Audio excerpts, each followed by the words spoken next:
Hey. Okay, so sorry, I had to run to the loo. Okay, so welcome back to episode. I think we're on episode 23. That's just insane. So let me just open the chat because I keep missing that everybody's kind of chatting away to me. So I've got myself some new fake wallpaper. Actually, it's my green screen that I finally got around to putting it up, and rather than having a good old greeny screeny, I look like I've got a halo. I've actually kind of gone for some beautiful wallpaper. So we've got quite an interesting show coming up, so much so I've got myself some. So we're not going to be spilling tea, we're going to be spilling beer, but we're not spilling it, we're going to be drinking it. And this is if you like the alcohol-free varieties, this Erdi is a wheat beer. It's delish. So I've got super tea coming away. So super, we're ramping it up with some beer. Also got some water because chances are I'm going to be talking quite a lot. I always do. So what we're going to be chatting about today, I can't remember what I kind of labeled it, something funky when I did the Dubry Firkin. When I put it together, I always try and make it sound kind of intriguing. Do my best. So we're going to be Musk fighting funds. So I'm struggling to figure out what to do, as in actually how to go about doing it rather than what to do. IMF bailouts, false flag distractions, and conforming non-conformists. So from that, hopefully, you've got no idea what we're going to be talking about, which enables me to kind of go rogue. Okay, so first off, we'll kind of just quickly go into the Musk fighting fund. So if you hadn't seen it, Musk has put up some cash, or is said he's going to fund some legal cases against rogue MPs and political figures in the United Kingdom who have been covering up the rape gangs. So I did quite a bit of digging into Telford stuff back in 2020, and I actually did quite a bit of digging back in 2014, 2015 when I was a campaign manager for Lucy Allen up in Telford, because I don't like the girl, but she did try to actually push for stuff to happen, and obviously people weren't impressed with that. But so I did some digging in 2020 into our now MP, Sean Davis.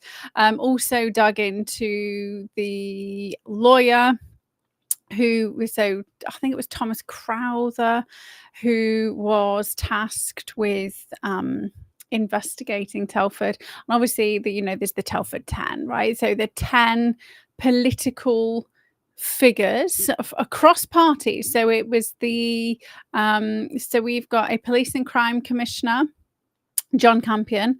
He blocked the Telford being part of the national inquiry. So did Sean Davis, who was at the time the leader of the council, and then there was 8 other council members who all kind of like wrote and signed a letter to say that we don't need this. We've already implemented stuff. It's not happening here. All of that bullshit. And so Telford got removed from the national inquiry. We did a fake inquiry here.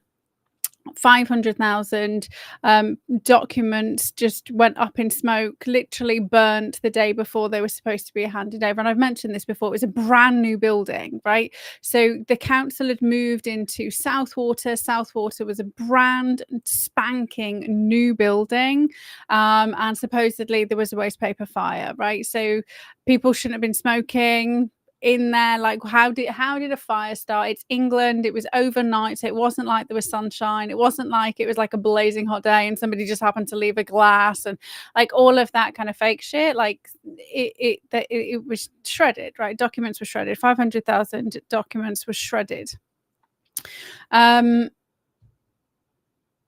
So I will want to kind of get into touch with Elon and kind of find out how we go about doing that, because I know there will be lots of people in Telford who will be ready to kind of move and do stuff. So But I don't just want the MPs, I want all of them, right? I want the head teachers, I want the social services, I want the council members, I want fucking Judge Crowther, who who had a history of letting pedophiles off, right? So that's obviously not the person you hire to investigate crimes.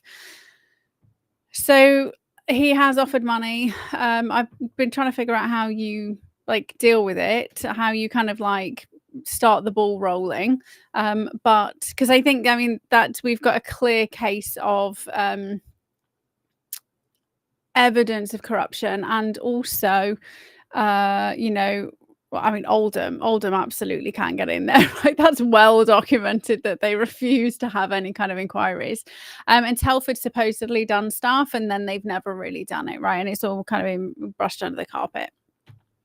And for them to say that it was all dealt with, I personally spotted the FBI symbols on the underpass near me, and then the lovely person I know actually reported it to the police, because I didn't have a really I was just like, there's no point me doing it because they just ignore me. So she did it for me, and the very next day everything was painted over, and a few weeks maybe a couple of weeks later there was a huge undercover police operation in and around this, literally, because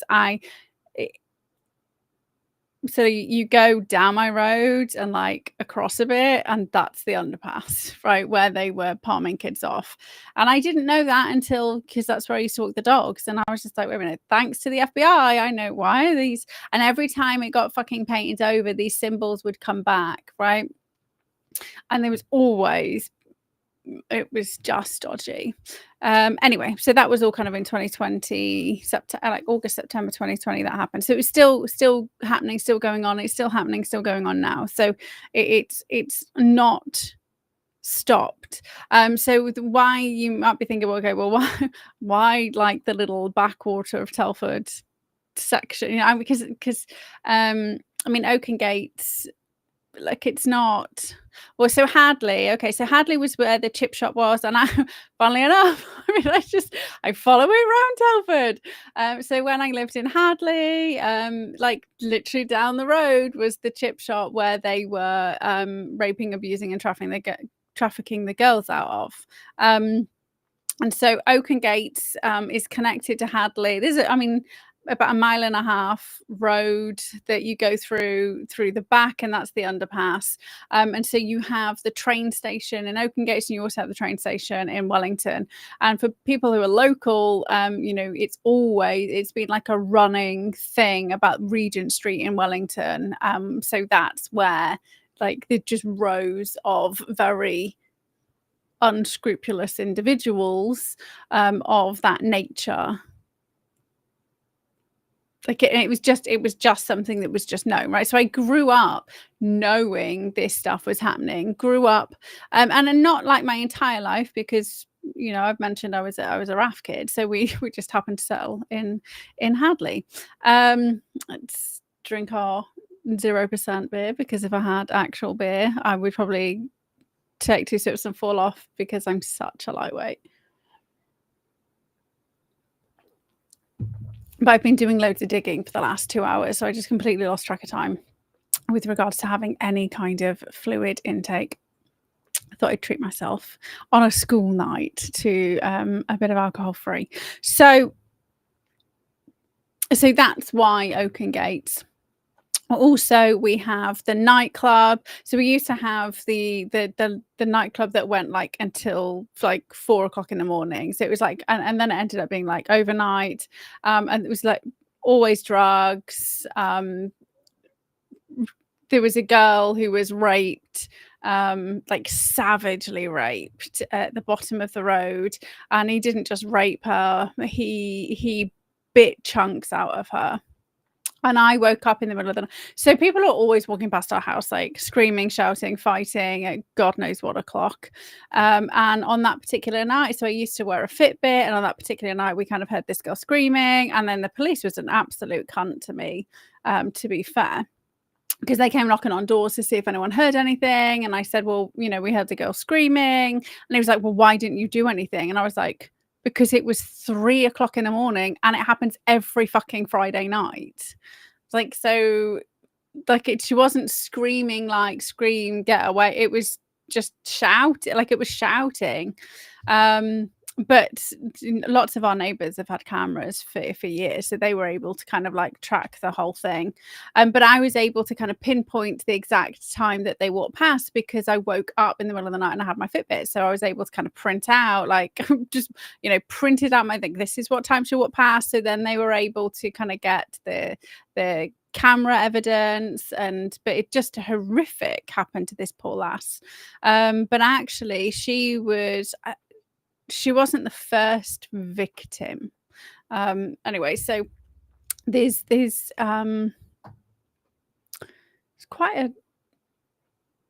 pockets of there's high deprivation, pockets of high deprivation in and around me. And Telford as a whole is not a hugely affluent area, right? It's lots of just real people fucking struggling to buy food right now. Right. So and lots of places in the UK are probably the same where it is. So Musk said he's going to fund, but I can't figure out how we start the ball rolling. So if anybody knows, let me know. So my next task will be to try and hunt through X to see if I can find the tweet and then maybe just like jump on the tweet. I don't know. But I did double check. There doesn't seem to be an application process. Like, I don't know whether it's just a tweet he says he's going to do, whether he's going to do it officially, whether it doesn't seem to be an application process, doesn't seem to be something that you can kind of like sign up for. Like, so, and the thing is, like, his posts get like thousands of tweets, so replies, so I'm not quite sure how I'll even end up like noticed. I don't know, but I'll have a hunt and I'll get back to you, I guess. Okay, so moving on to IMF bailout. So this is something that kind of caught my eye, and it kind of like was in the news and then it disappeared. It was one of those things that was reported on by the mainstream media and nobody's kind of really mentioned it from what I've seen from supposedly, you know, like far right media by us right now. I can't see people kind of talking about it, and it should be talked about like this is a pretty big fucking threat.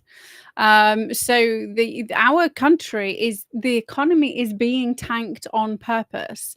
So we were always going to end up going bankrupt and being under the IMF thumb, right? Which is fucking dangerous. So and it was really interesting because there was a news article about the UK, and then the day after there was a news article about France. So both England and France, well, UK and France, are heading for an IMF bailout because the countries are going bankrupt. Like, that's really fucking strange, right? And then on the day after, we were giving more fucking money to Ukraine. Like, how can we be giving? And this is where it gets even more ludicrous in a second. So how can we give more money to Ukraine when we are like fucked as a country economically, potentially putting the feelers out for an IMF bailout? Who is currently funding the Ukraine, right? So the IMF is giving Ukraine money. We're giving Ukraine money, and other countries are giving Ukraine money. And then we're now going to have to take money off the IMF because we're fucked, because we're giving all this money to Ukraine, who the IMF are already funding. And again, so now you can see even deeper ties as to why, you know, the Ukraine war is still going on, right? It's being perpetuated because the people who hold the purse strings, interestingly, is like the majority of the purse strings are held by the USA. So technically, Trump could just pull the funding, like not just USA funding, but pull like fucking IMF funding for perpetuating it. And we still don't have peace in Ukraine. So Trump tweeted something random about, well, maybe there's more killing that needs to be done or something like that. So I don't know what the fuck's going on there. But the other countries that are currently like really being propped up by the IMF are Egypt, who happen to be blockading anybody from Gaza, right? So this is the two sides of the same narrative. Everybody wants Gazans to be free. Everybody wants the UK to take all the fucking Gazans. Nobody's calling on Egypt to bring down their fucking barrier. And they're being funded by the IMF, right? So, and when you are kind of you end up being controlled, right? So you lose sovereignty.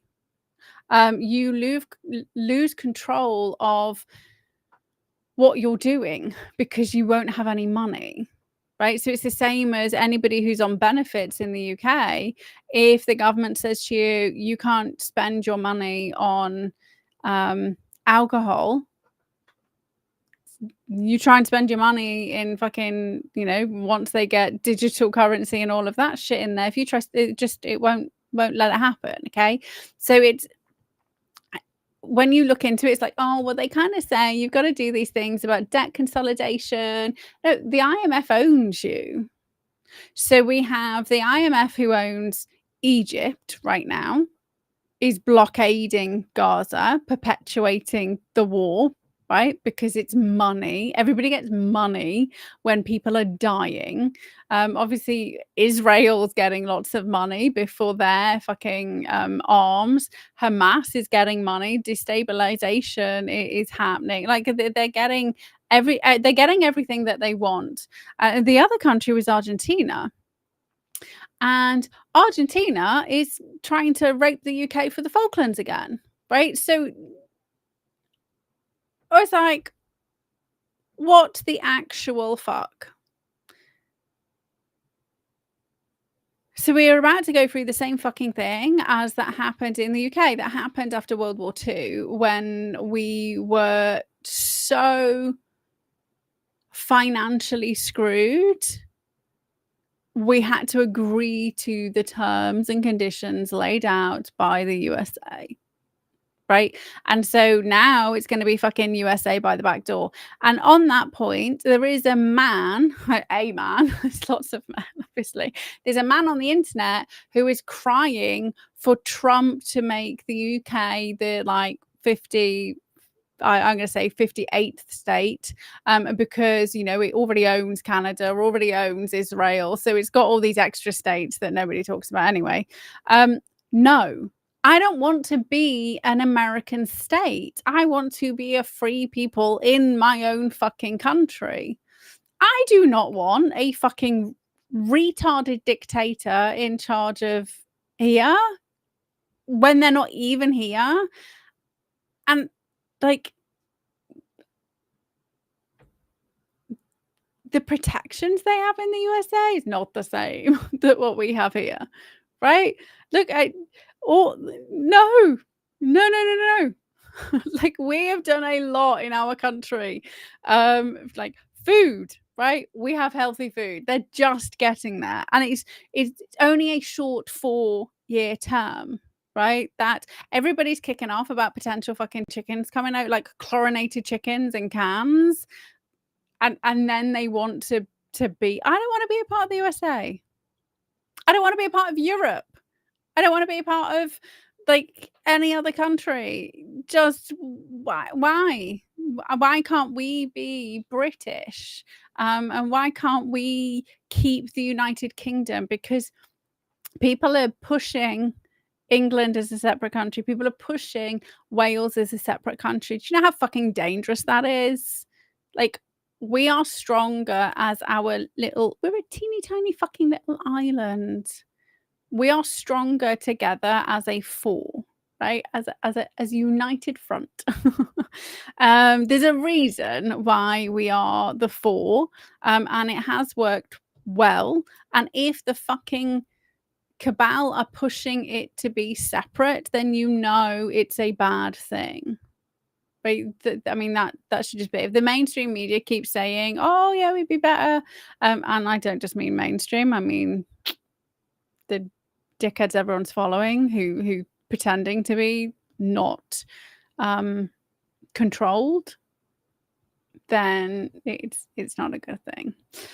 So we need to keep our eyes on the fact that Labour are giving even more money away. Now they're raiding. They're going to be raiding everybody's taxes again, so making us even poorer. It's the bailout is coming, right? It's on its way, because we need to be brought to our knees, right? Because if people can afford to pay for electricity, if people can afford to eat, if people can afford to do those things, they are dangerous. And because we have an educated, I mean, there are some educated people, right? We have an opportunity to push back, right? So we have the consultation process that works, right? We have the House of Lords, and they keep trying to get rid of the House of Lords, but actually the House of Lords have saved our asses. We have the Human Rights Act. We aren't just bound by the European Convention. We have it embedded in, and everybody's trying to get rid of it again, right? It is being misapplied to the illegal immigrants. It is being misapplied to the citizens of the United Kingdom, the born and bred citizens of the United Kingdom. The Human Rights Act is phenomenal. It is being purposely misapplied by lawyers, barristers, and the judiciary, right? And maybe it does need tinkering. But if it's just applied as it should be, and the only tinkering should be there's no fucking wiggle room. Like, that's it. The only tinkering should be that the government can't say this one doesn't apply during national emergencies, because a few of them, they're not like set in stone. There's a few that are set in stone. I can't remember. I think it's like the first 3 are like rock solid. Like, you can't be tortured. I would argue that we are being tortured every fucking day, right? Psychological torture. And we have financial torture, just so you know, is an official thing, right? So this is the best thing about domestic violence legislation in recent years. And I mean, like, recent in the last, like, maybe decade. Financial abuse is on there, psychological abuse is on there, and all of those things, once they're in law, once they're fought in the courts, they can then be applied in other areas, right? So until they were on the statute books, until they were fought in a court of law, then you can kind of throw something out as it's not been proven, precedence hasn't been set. But precedence has been set. We are under fucking financial terrorism by our fucking government and the IMF fucking breathing down our neck.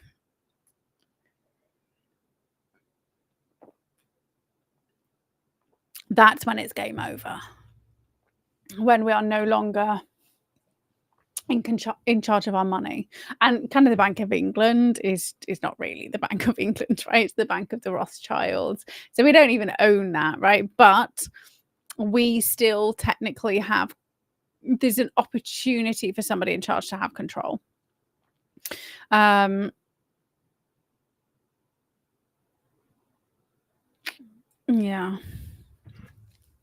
Okay, so we had another mass shooting in America by somebody who believes they're a woman.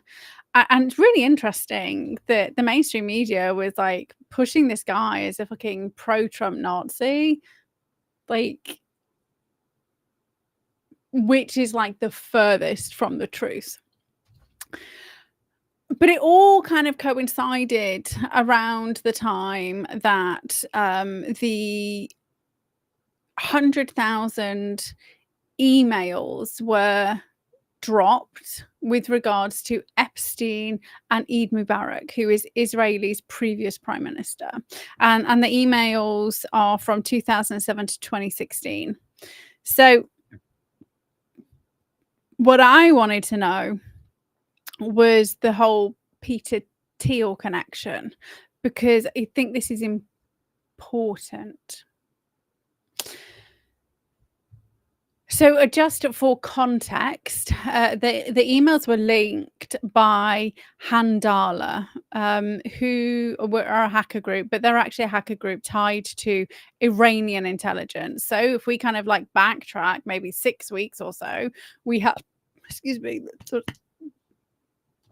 bubbles bubbles, that's when, you know, we had Israel trying to start the like World War III in earnest by trying to get you know, provoke Iran to trying to provoke Iran to kind of use nuclear weapons. Trump came in and obliterated that and kind of stopped that, right? So what we've got, so we've got now, we'll see the war of the intelligence agencies. So now we have, and just so you know, like it drives me crackers that people aren't talking about what's really going on in Iran at the moment. Like, and I've mentioned it before, and I'm following what's going. People aren't paying attention to what's going on in the rest of the world, and I'm not paying attention to the entire world because you just fucking can't. I do keep my eye on certain places. So I do keep my eye on Australia, keep my eye on Canada, I kind of watch what's going on in South Korea, but I'm only kind of watching South Korea because I'm waiting for the fucking Red Room court case to happen. And for those of you who missed this whole shitstorm that went down in 2021, where there was there's South Korea captured a gentleman who was running an online red room, and red rooms, just so you know, are where people go and pay to torture, abuse, just sadistic stuff. So I mentioned an F word with Hillary Clinton the other day, that kind of sick stuff, right? And when they kind of found the guy, and that was Bitcoin was being used to, I know it was kind of, it must have been end of 2020, it was all happening at exactly the same time as it was happening around 2020, because not maybe a week before or a week after, we had NIGARD picked up, we had all of that, and that was all kind of Christmas 2020. It was a great Christmas, everyone forgets that. So anyway, so South Korea caught this guy, and he was the one who was running it, like, you know, running it from his mum's basement type, like fucking dodgy kid dude. And so everybody was paying with Bitcoin, and the cryptocurrency kind of backtracked, like actually like said where all the money was coming from. And so they ended up with this tranche of 14,000 names of people who were paying from around the world, and the vast majority of these people were elites. Like they were like politicians, royals, heads of businesses, like high up in organizations. And so that's like, I've never heard anything since that. Like that was it. We also had 30,000. 2020 was like the year of rounding up pedophiles. There was 30,000 strong pedophile ring that was rounded up in Germany, like in the summer 2020.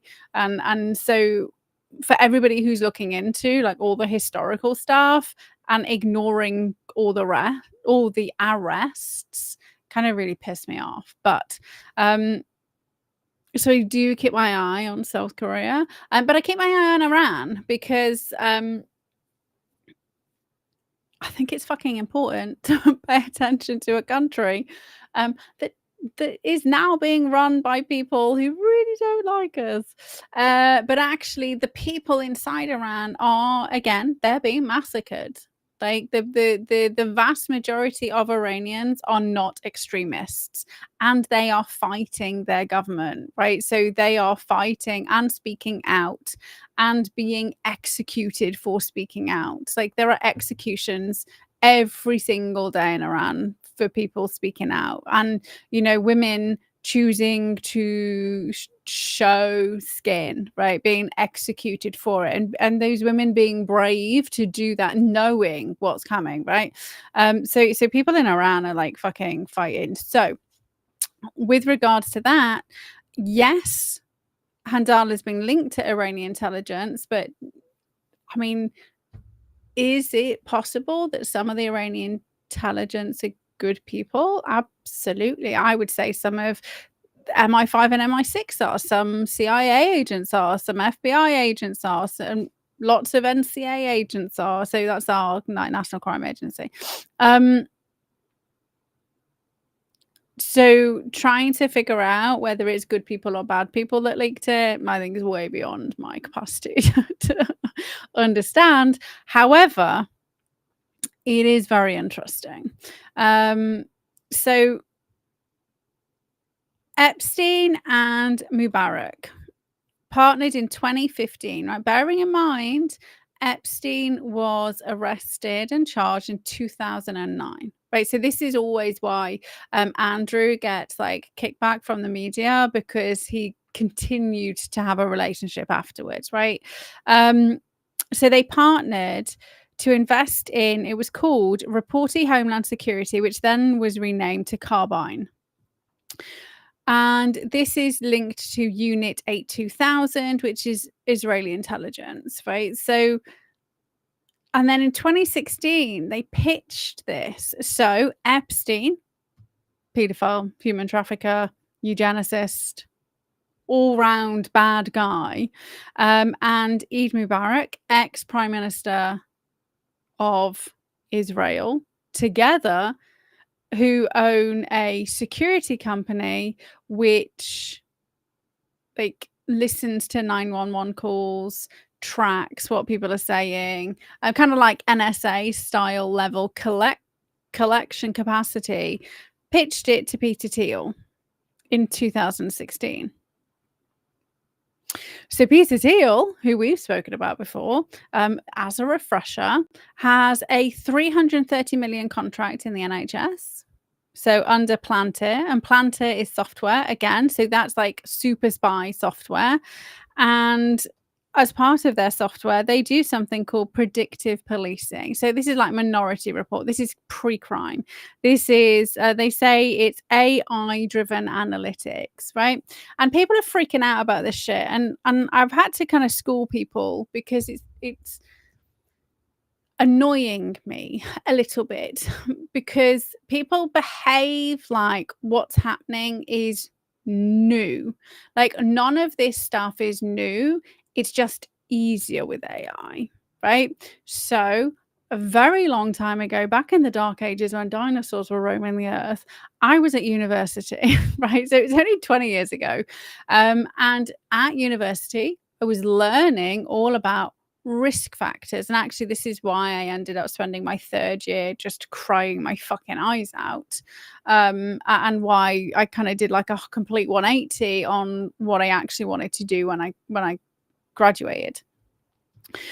So, and we have been using risk factors to identify potential criminality. So just as a refresher, or for people who've kind of never jumped on a stream before, my undergrad was criminology and psychology. I wanted to go in and be a forensic psychologist and work with young offenders, and I wanted to do rehabilitation work, and I wanted to get them into society. That was what I wanted to do. And I realized in year 3, my 3rd year, there's just no fucking point, which is why I ended up doing my dissertation on propaganda and gangs and knife crime, and why I can see and spot fucking mainstream media propagandas. My literal fucking dissertation was on mainstream media shaping narratives, right? I know, it's so weird, isn't it? How the universe like kind of lines you up for stuff.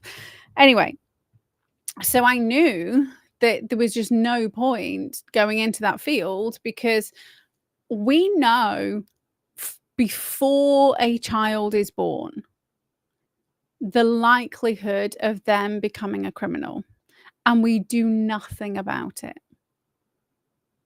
And I could say blessed, but I'm not sure I fucking was blessed. But I was blessed to also have one of my lecturers, tutors, teachers, whatever you want to call them. She worked with Jamie Bulger's sister.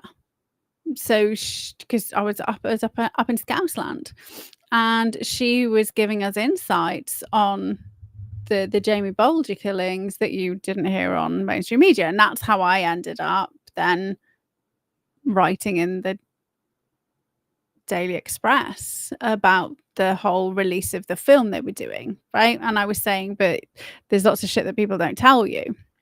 I obviously didn't disclose stuff, but that's why it's just like I knew that anyway. So people aren't born evil anyway. You're just not. You're created. Evil's created, and good, loving children's created. All of it's created. We're just like fucking blank slates when we're like popped out. So we've known like for over half a century, and I would say like way earlier than that. So we started doing things like personality and risk assessments, and they were looking into things like phrenology, like in the 1800s, right? So they've been interested, and eugenics and genetics and Darwin evolution. They've been interested in understanding how you can predict what somebody's going to do, what they're going to be good at, X, Y, Z, for almost 2 fucking centuries. It became sophisticated before World War II broke out, but it became not regulated. It became standardized, right? So it became standardized after World War II. So why did it become standardized after World War II? Because they did a lot of fucking dirty shit in Nazi Germany, right? That's where they experimented on humans to the nth degree. And if you want to know how to predict when somebody will do X, Y, Z, then you have to go to the really fucking dark places, right? So that's how we knew categorically, if you put somebody in this position, they will, right? With a high degree. And you may or may not know about something called a bell curve, and everything you test, like it's just insane. Everything you test ends up falling on this bell curve. And so it literally looks like a bell, right? And so you always have like between 1 and 10% outliers either side, but everything else falls on this fucking bell, and then the middle's up here. So the highest point is the middle. And so if you're looking at intelligence, like that's where 100 sits. And then you get like fucking super geniuses who've got like really intelligence with no fucking emotion, and then you have like super low intelligence with like really high like emotion, right? It's kind of like, and then everybody else falls somewhere on the scale. But everything's there. So if you know somebody's living in a socioeconomic area of socioeconomic deprivation, so like it's like there's high levels of benefits, no jobs, shit schooling, one parent families, like that type of area, you know, the vast majority of people are going to end up turning to crime, right? Because that will be predicted. The outliers and outliers, but the vast majority will fall on this curve.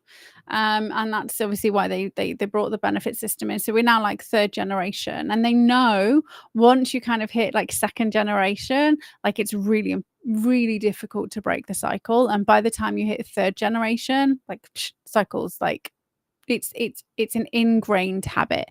Your role models of your parents and your grandparents, the only people you kind of identify with as a child, and then all your friends are in the same sort of boat. Like you literally end up being that fucking the experiment where you put like the flea in a jar and you put a lid on it, and then they all kind of jump, and then like third generation, you could take the lid off and they won't even bother trying to jump out. Right, so it's that experiment is what they've done on humans. So we knew it's called like risk factors. And so you just go down this list, do you have a stable background? Do you have, high intelligence in the family? And intelligence, by the way, it isn't fucking genetic. It is having access to information, having an enthusiasm for learning information, and having the fucking gumption to do it. And even when it comes to individuals who have a neurological deficit, which does put them at a bit of a disadvantage, can increase the capacity at which their brain functions. And I always go back to Noah Wall, who was born with like less than 3% of his brain mass.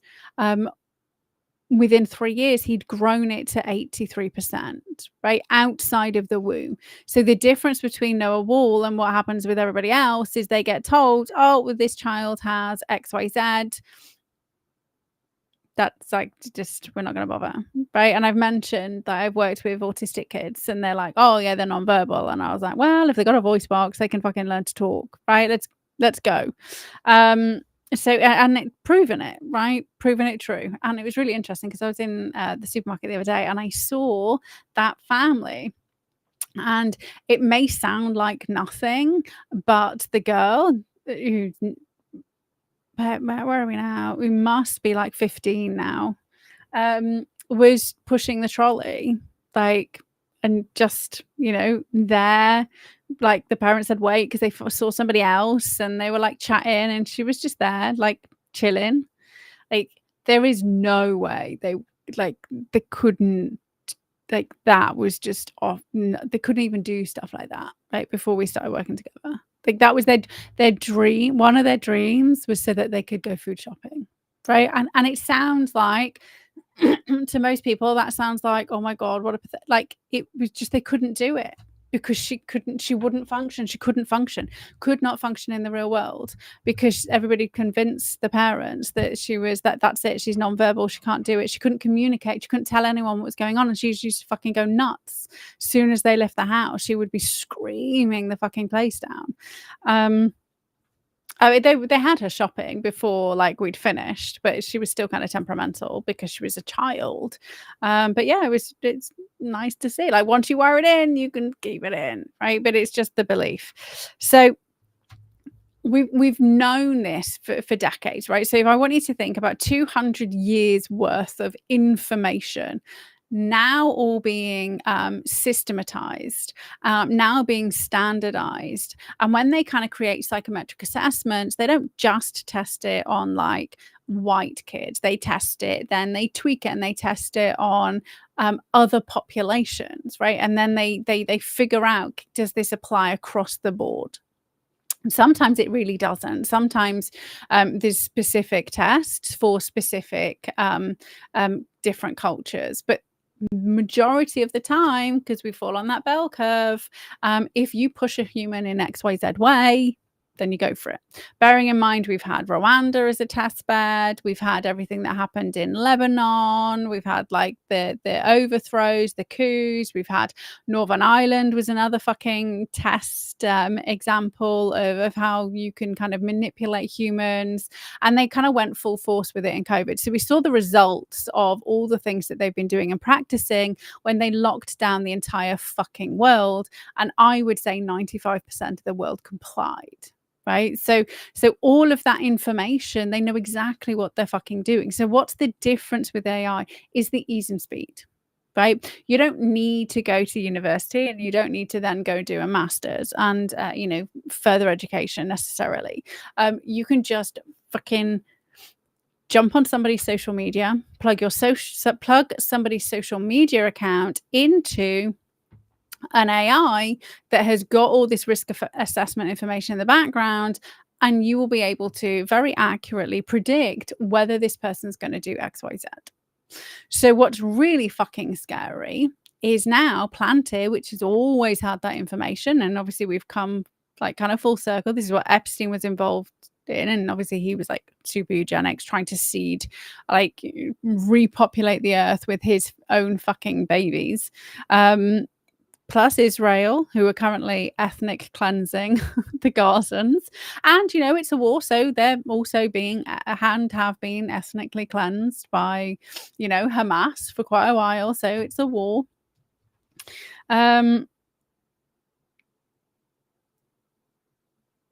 It's very easy to figure out. So yeah, now they have the NHS information. So now they have the genetic information. Now they have the brain mapped. That's what Obama did, his brain mapping project. We now have gene completely mapped, right? Which Epstein was involved in, and also fucking Matt Hancock, who was our fucking health secretary during 2020 COVID. So we have all of those extra pieces in place, and we also now have quantum computing, right? So I get frustrated at the 3-second speed of Grok. Now imagine like all of that computation happening at exactly the same fucking time. And then consistently and persistently doing it. And we have the NSA fucking capturing everything and storing everything, and you have Plantier capturing and storing everything, and Plantier has contracts with the CIA, with the NSA, with Israeli intelligence.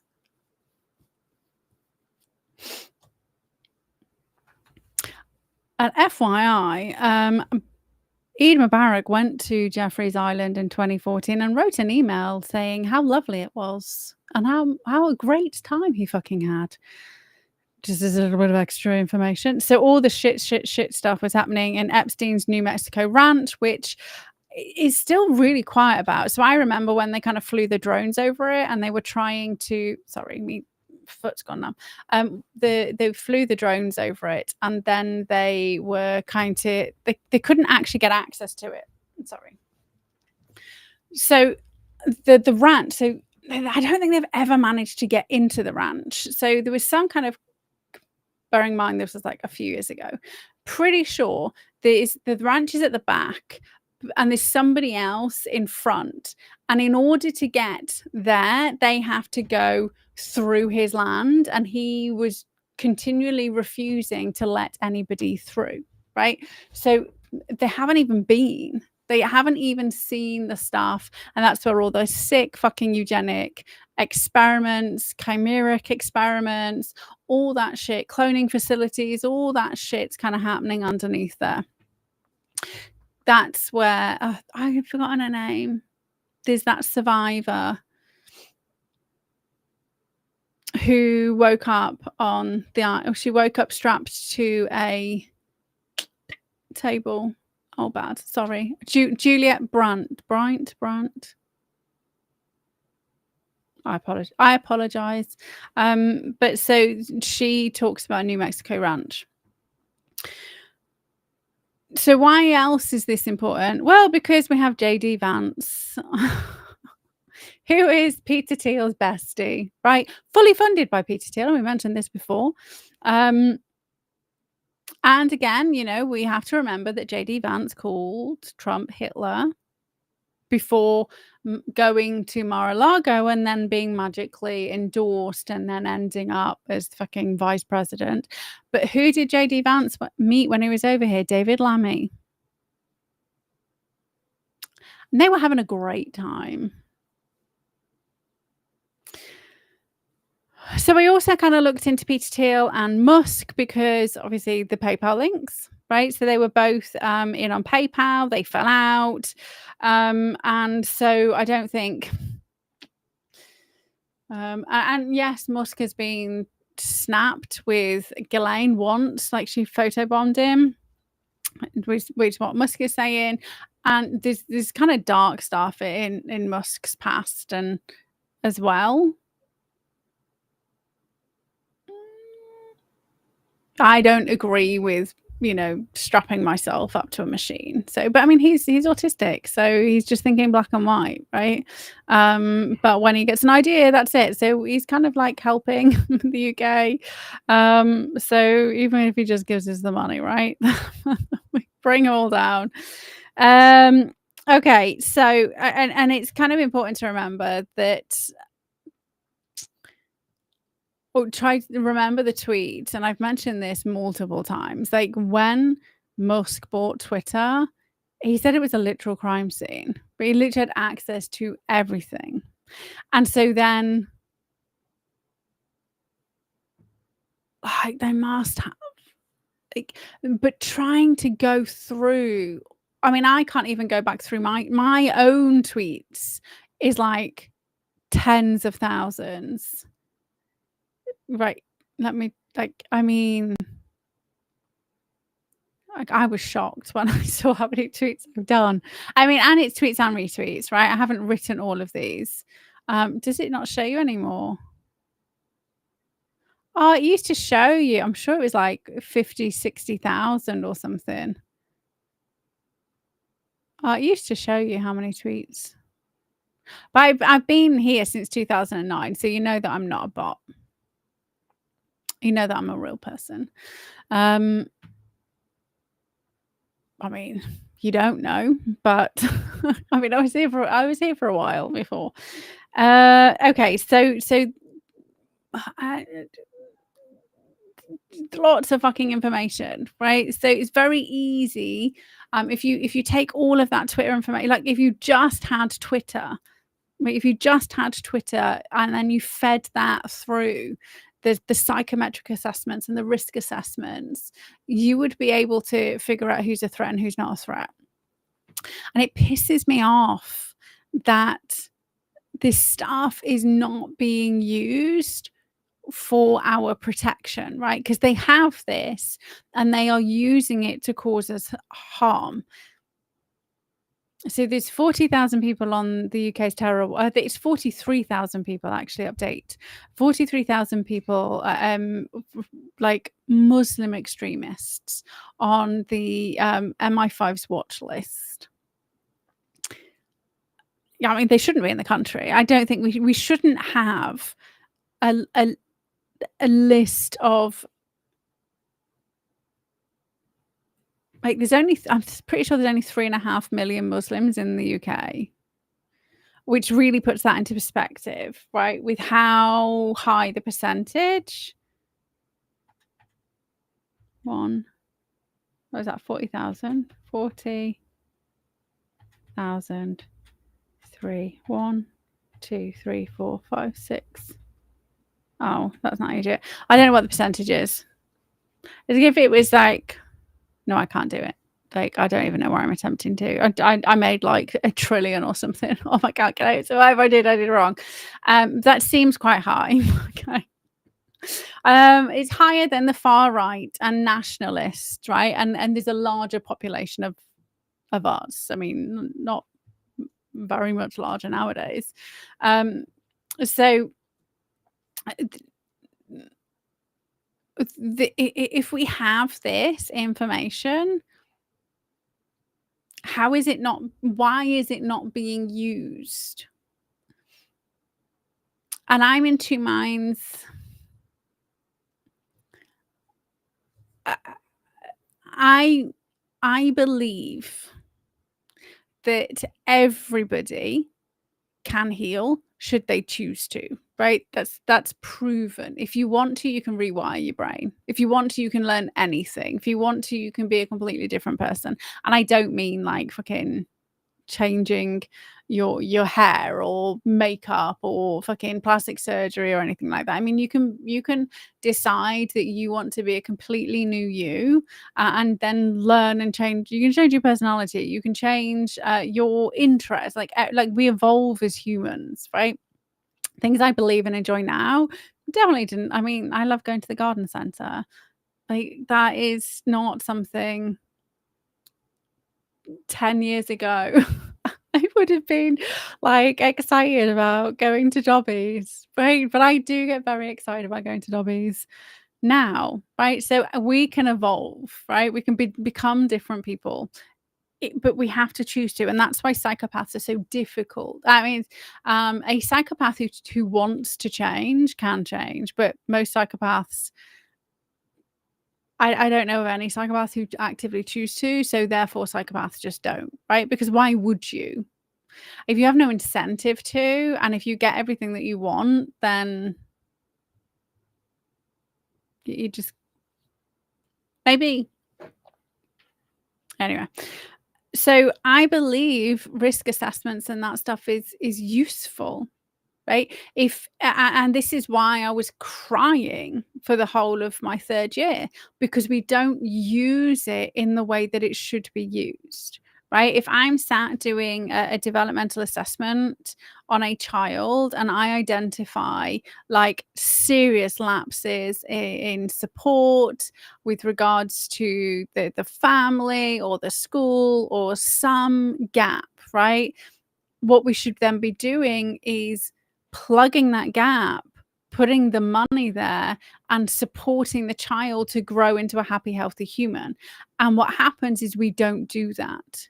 We just do the risk assessment, and then they get put on a watch list. And when you're a child, that's child protection or child, what's the other one? Child protection is like the higher one. Child in need, perhaps maybe it's changed. So there's like kind of 2 levels. And so and then you just leave them there. And you're like, well, by the time they're like 14, they will probably have done this, maybe this. And some of the things that you can predict are horrific. I don't just mean they're gonna go, nick a packet of crisps from a supermarket. I mean, you can predict that have got a high likelihood of becoming a horrific, sadistic individual who is going to kidnap, rape, torture children, right? You can predict that. And actually, had the social services and police done their jobs properly when it comes to the Bulger killings, like, they knew. Right? They knew what those kids were capable of because they knew the environment, and the school had been absolutely hounding social services and the police to get involved, because the school teachers, I could see what was happening with those 2 children, right? It was glaringly obvious, but people just chose not to.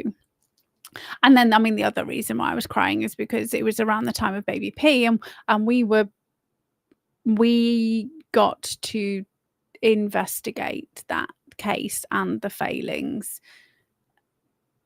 and that shit haunts you. So I believe in risk assessments. I believe in psychometric assessments. I believe in the opportunities that they can bring. When I set up my mental health practice, I purposely created a no label service because I know the opportunities don't exist. And what happens is you get stuck with a label, and then you get put into a box, and then you get left. And that's what's wrong, right? So we've got these 43,000 people on this watch list. I would hazard a guess, not all of them potentially deserve to be there, right? Maybe some of them are just by association. Maybe some of them were young and influenced, and they've then changed their circle of friends, right? And now they're like, these people are like fucking insane. I don't agree with that. Maybe they're worse now, right? Okay, but the flip side. So people can change, and that's what is missing, right? So do I agree with outsourcing it all to an AI? Definitely not, right? Some of the conversations I have with fucking over basic stuff, like, I have to go and find the stuff myself that I know is true and then be like, this completely contradicts what you're saying, and this is the science, right? You're reading fucking mainstream media articles and I'm telling you the science doesn't say that. So somebody will always program the AI. And even when it's decided that it doesn't want to die, still lives by its programming.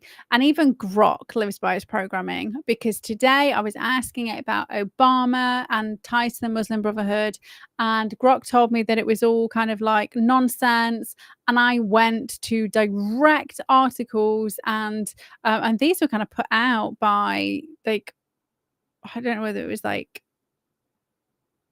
the Justice Department, because somebody who was his advisor, like inner circle, was like really high in and arrested and convicted for like doing dodgy shit as part of the Muslim Brotherhood. And I went and copied and pasted that paragraph and the link, and then Grok was like, I can't have any more conversations with you. Like that's just what happened. Like it just breaks. Like you break it and it says, oh, something went wrong. Something went wrong. You'll have to start in a new thread. And I was like, oh, well, that's interesting. Hey, Edwin. Hope you're all right, Butte. I just thought I'd finish my rant first. So we kind of ended up here because we've got all this kind of Epstein, JD Vance, Peter Thiel, Eid Mubarak, Israel intelligence. If they've got 100,000 Eid Mubarak emails, I wonder what else Iranian intelligence have got. Sorry, the hacker group linked to Iranian intelligence. And as a really quick aside, Trump's after Soros, Rico, if you missed that. So that I mean, that'll be interesting. So a date to, and I'm not sure if I kind of like did the dates properly, because oh, wait a minute, let me check my phone instead, because it gives me my numbers and my dates.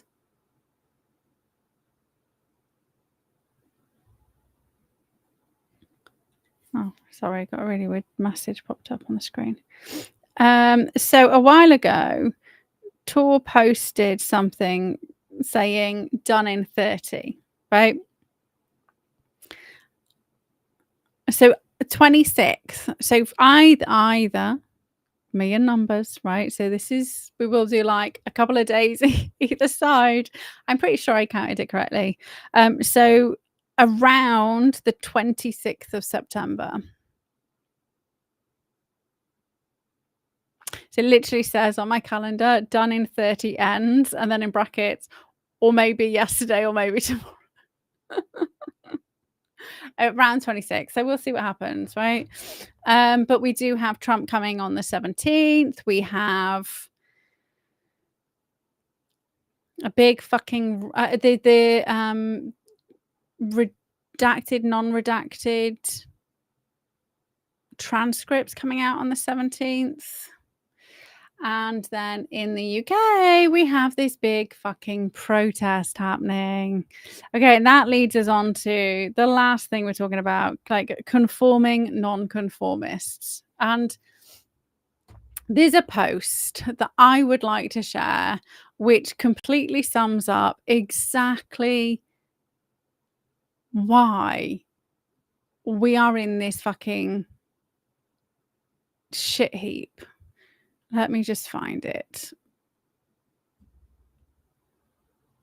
because I'm just fucking fed up of people. Unless they've deleted it. Maybe they've deleted it because I was a bit bitchy back.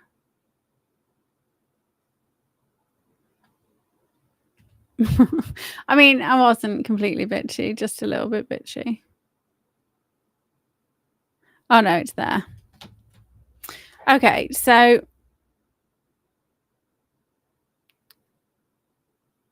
oh no, it has been deleted. Oh, found it. Okay, so oh wait. I was just about to talk. Let me show you this because it really pissed me off this morning. It was like early this morning. Does it give me the time? Just tells me what time it happened. Oh yeah, 6:15 this morning, right? So I was not in the best mood. Just like, for fuck's sake, here we go again with people being dumb and pissing me off. Right, let me swap me around. Maybe I'll just make it big. Nope. Oh, well, that's a bit silly, isn't it? Okay, so I'll zoom. Let me zoom. Zoom.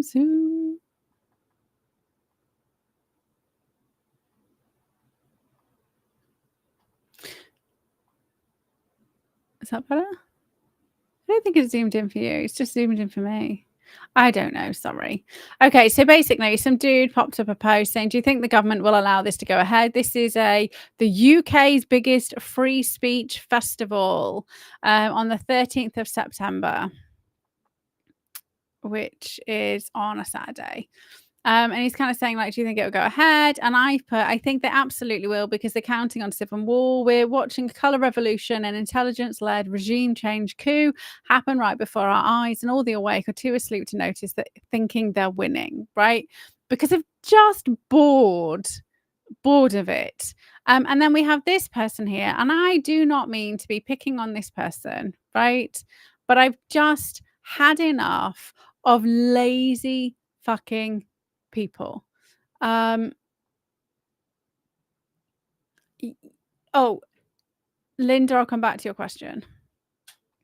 I've had enough of really lazy people, because right now we have search engines that you can write a question into, and it is like most of them are backed by AI. So even if you don't use ChatGPT, you don't use Grok, you don't use Claude, you don't use any of the fucking AI tools there, if you type into a search engine, what's a color revolution, it will give you a fucking example.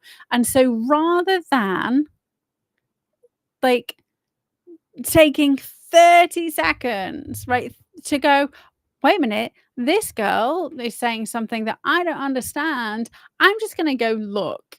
Right? I'm going to go look and see what it says. Instead, expecting somebody else to do it for them, right? Yes, don't worry, I will wipe your ass after you've been for a shit, because you're obviously incapable of doing it, right? So this person is the exact fucking type of person that I was talking about in the tweet. Like, it literally, and I was very angry. Like, it takes less than a minute to go to a search engine check for what's a color revolution or what's a regime change coup. Like, if you don't know a thing, rather than behaving like a child and throwing a temper tantrum, behave like an adult and figure it out. And I actually want to say to fucking do some work. This is why we're in this mess. People waiting to be spoon-fed information by the people they follow, never seeing the people they're following are being paid to guide them off the fucking cliff. And this goes right back to the fact that we know 550 delegations of influencers, MAGA-based influencers, and that doesn't just mean in the USA, right? Are being paid by Israel, are being given money, and the people were being given up to £1,000 to do an Israel video. And it's not just Israel doing it, right? So just because we had information and documentation about Israel doing it doesn't mean everybody else isn't fucking doing it as well. We also know our own government is paying fucking TikTok influencers.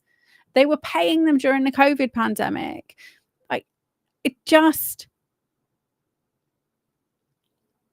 gets so fed up, right? Genuinely fed up by the fact that even when you try to share legit information to educate people, and they're too fucking lazy to go and type a few words in a search engine and figure it out, right? And people say to me, like, oh, well, you know loads, because I keep fucking researching. I look. I will watch videos. I'm not saying don't watch videos. I will watch videos. I will listen to podcasts. I will read books. And when I come across something I don't know or don't understand or leads, I will go, let me go find out what that means. And I will do some kind of side digging. It's the amount of people who are just consuming information and thinking that's the entirety of the thing. And cherry picking information from people who align with their views, right? You would think I'm a fucking you'd think I've got DID if you go onto my Instagram, right? I have people pushing Gaza narrative, I have people pushing Israel narrative, and then I have loads of fucking dark humor videos, right? Because actually and then Gary V, because I love Gary V. So you're like, okay, well, this person just doesn't, like, she's literally got two conflicting personalities because she's watching, because you have to. There's some people I follow in Telegram, and every time they post something, I'm like, oh my God, for fuck's sake, just wake up. But also sometimes has some really good fucking information. And I know there are like you can pay for like subscriptions now that will kind of tell you like left narrative, right narrative, and centric narrative, and you can kind of like figure it out. So you absolutely you can do that. But this is just laziness. This is abject laziness. And this is why people think we're winning and we're not. Right? This entire flag operation, and I called it a fucking psyop the day it happened. And there was one of the little groups I'm in did a bit of digging the other day, and now we know a little bit more about this fucking psyop, right? Just and this leads back into the conversation we just had about risk factors. Like, they know what they're fucking doing. In order to control the narrative, you control the entire fucking narrative. If somebody has 200, 300,000 fucking followers and gets eyes on by like loads of people and promoted by loads of fucking people, I can guarantee you they are taking money and have an NDA, right? Because everybody who is actually giving real good information, questioning the shit, they're getting removed from the internet still. Like, they are getting like shut down. Yeah, there we go. Look, they do, right? And so David Icke, well, we're on David Icke. We weren't on David Icke, but he's just popped into my head. The minute I saw his interview with the survivor, and I'd never come across it, right? Because this was like right at the beginning of me like being like, what the fuck is going on in this world? Like, I saw that interview very early on, and I was like, that is not how you behave towards somebody who's just told you that they've been abused XYZ. And I was just like, I'm not listening to anything. And people just keep sending you shit. Right? People were like, oh, look what that. And I'm like, I don't care, because I've seen how this person behaves. Right? Maybe he did have good information, but also he said that he was like a god or son of God or something like this. And that is an obvious MK Ultra programming. Right? It's called God programming, and there's politician programming, and there's Alice programming, and there's programming where you think you've been hooked up to a computer, and there's programming which makes you an assassin. There's program that makes you a fucking journalist. There's programming that makes you an influencer, because back in the day those influencers were fucking models and celebrity, like Hollywood celebrities, right? So it's easier to do it now, because all you need to do is just fucking tweak the brainwaves using the technology around them. I'm fed up. I'm very fed up, because we're having the same conversations and you're just watching the train wreck happen. And because real people have to fucking work to pay their bills, it's really fucking hard to make actual waves, right? And that's what they count on. So was it true Trump met with Blair? Yes. That happened the other day. And I'm very interested. I was very interested to be a fly on that wall. I think that was a very interesting. I haven't really seen much after it just being randomly reported. I haven't kind of dug into it, but yeah, he did, which is interesting because obviously we got all the digital ID stuff. We kind of spoke about Blair and his 2004 law to kind of bring in martial law and all that shit. But he was obviously pushing the vaccines. He's got his like random think tank, but also Peter Mandelson was over there. And he was in Blair's cabinet and linked to Epstein and looked very uncomfortable. So Blair should be in prison for fucking war crimes. But also we have his wife, Cherie, who has got off a lot of the fucking terrorists, right? So the laws, we need to apply them properly to ourselves. Okay, so we're talking about conforming non-conformists, right? So this is how we can escape the madness. And so obviously the first thing you need to do is like feel good. And obviously I'm getting very agitated. This is why I get agitated for an hour and a half, 2 hours on a Monday.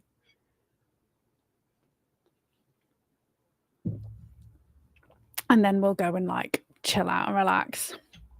So if you've never looked into the Ash paradigm, so it's like Ash conformity paradigm, which literally shows that the vast majority of people will conform. So we're kind of going back to that bell curve, right? So everything is on that bell curve. I cannot state that enough. Everything falls onto that bell curve. So you will always have outliers, always. But the outliers are between 1 and 10%. So other than 1 and 10%, I mean, you get like the super conformists, right? So these are like the insane lefties that if you've never watched that Yuri Bemenov video, he was the Russian defector saying that there will be about 6% of people. So they've identified and, pinned it right down to around 6% of people who are so fucking far gone. They will never, ever be genuine members of society. And this is why in the red-green alliances, which is, kind of like Muslim terrorists plus the left, they murder the left, right? So all these fucking retards who are marching for Palestine and marching for Hamas are the same people who are going to get murdered first because they're so fucking insane they can't even see what's going on, right? They are like, that's what, and that like they just need to look at history to see that happen, right? This is not even me like kind of like grabbing a crystal ball or making shit up. That's literally what happens, and that's exactly what Yuri Bemenov said. And we go back to the curve. So there would be between 1 and 10% of people who just will never wake up. Never. They will never get it. Between 1 and 10% of people are actually awake. Everybody else is on that curve, with the vast majority of the people like kind of like half and half. Maybe they're awake to something, but they just don't get it. And maybe, and they will probably be the people who are awake, but following the leader, right? Because they actually don't think for themselves. And it's not their fault, right? It's because it's how we're trained, and it's how we're purposely trained to be spoon-fed information. And now we have overwhelming amounts of information. But the Ash paradigm will show that if you are in a group, you are more likely to conform. Now, if there's somebody else there who doesn't conform, then up to 30% will also defect, right? So that is the power of the defectors, is we can influence this side of the curve. So I'm going to put like us, we're on like this side, we're the like this is like if you do the intelligence side, like this is the high intelligence. We're on this side with the critical thinking side rather than the like fast asleep side. And my family, by the way, they're all on like this fucking dumb side of the curve. And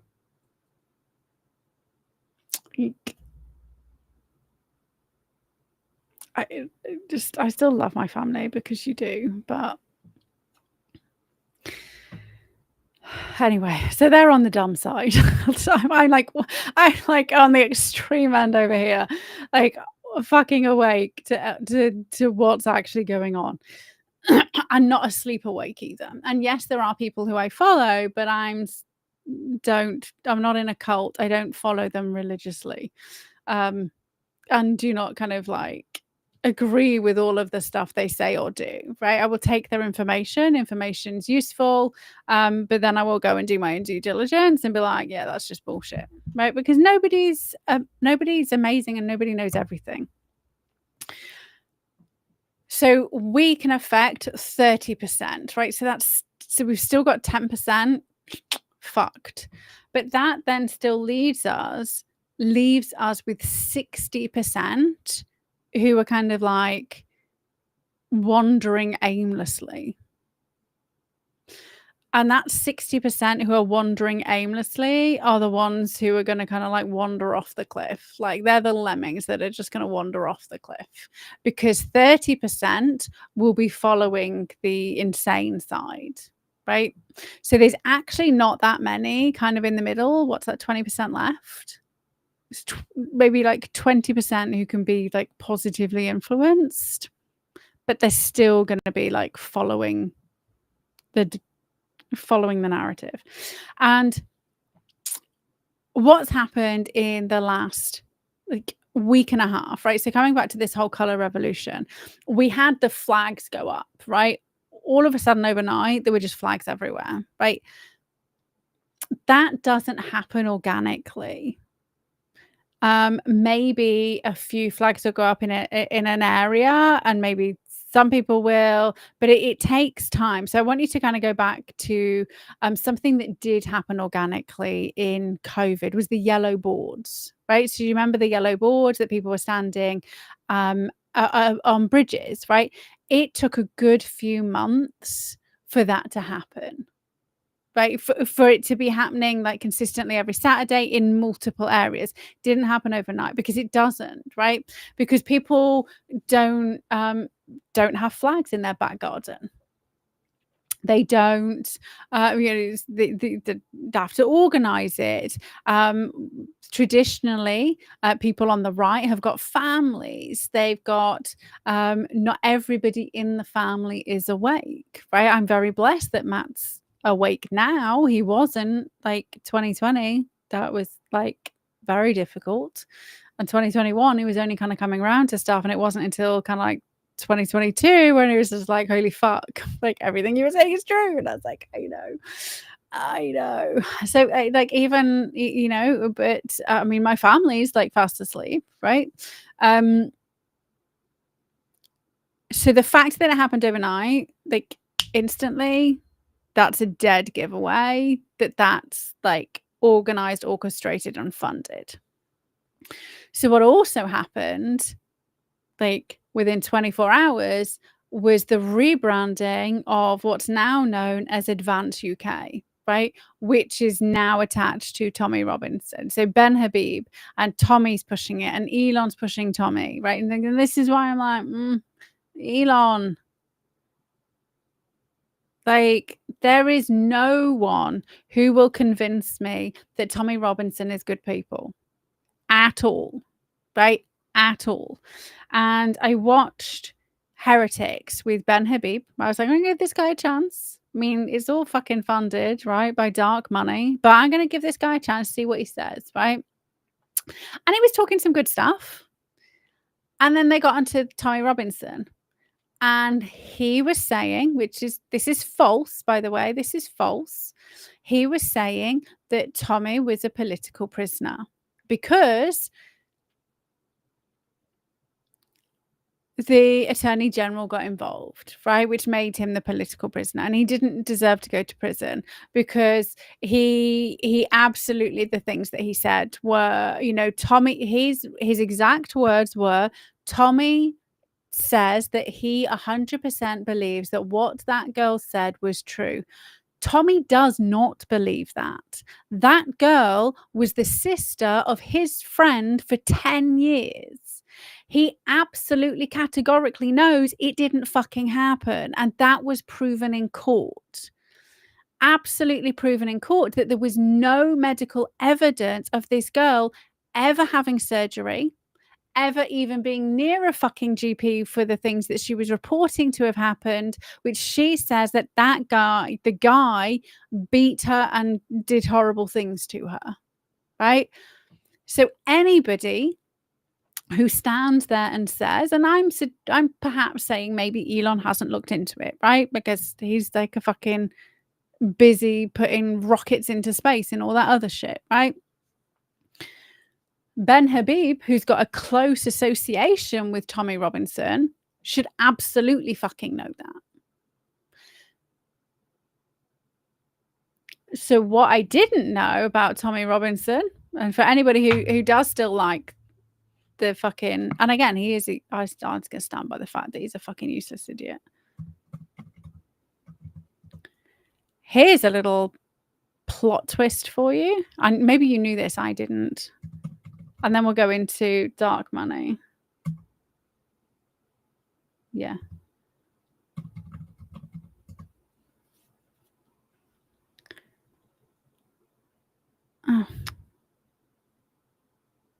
Oh, that's Steve Laws. Oh, shit. Oh, don't. Maybe it's saved. Oh, fuck's sake. Oh, I keep checking in the wrong place.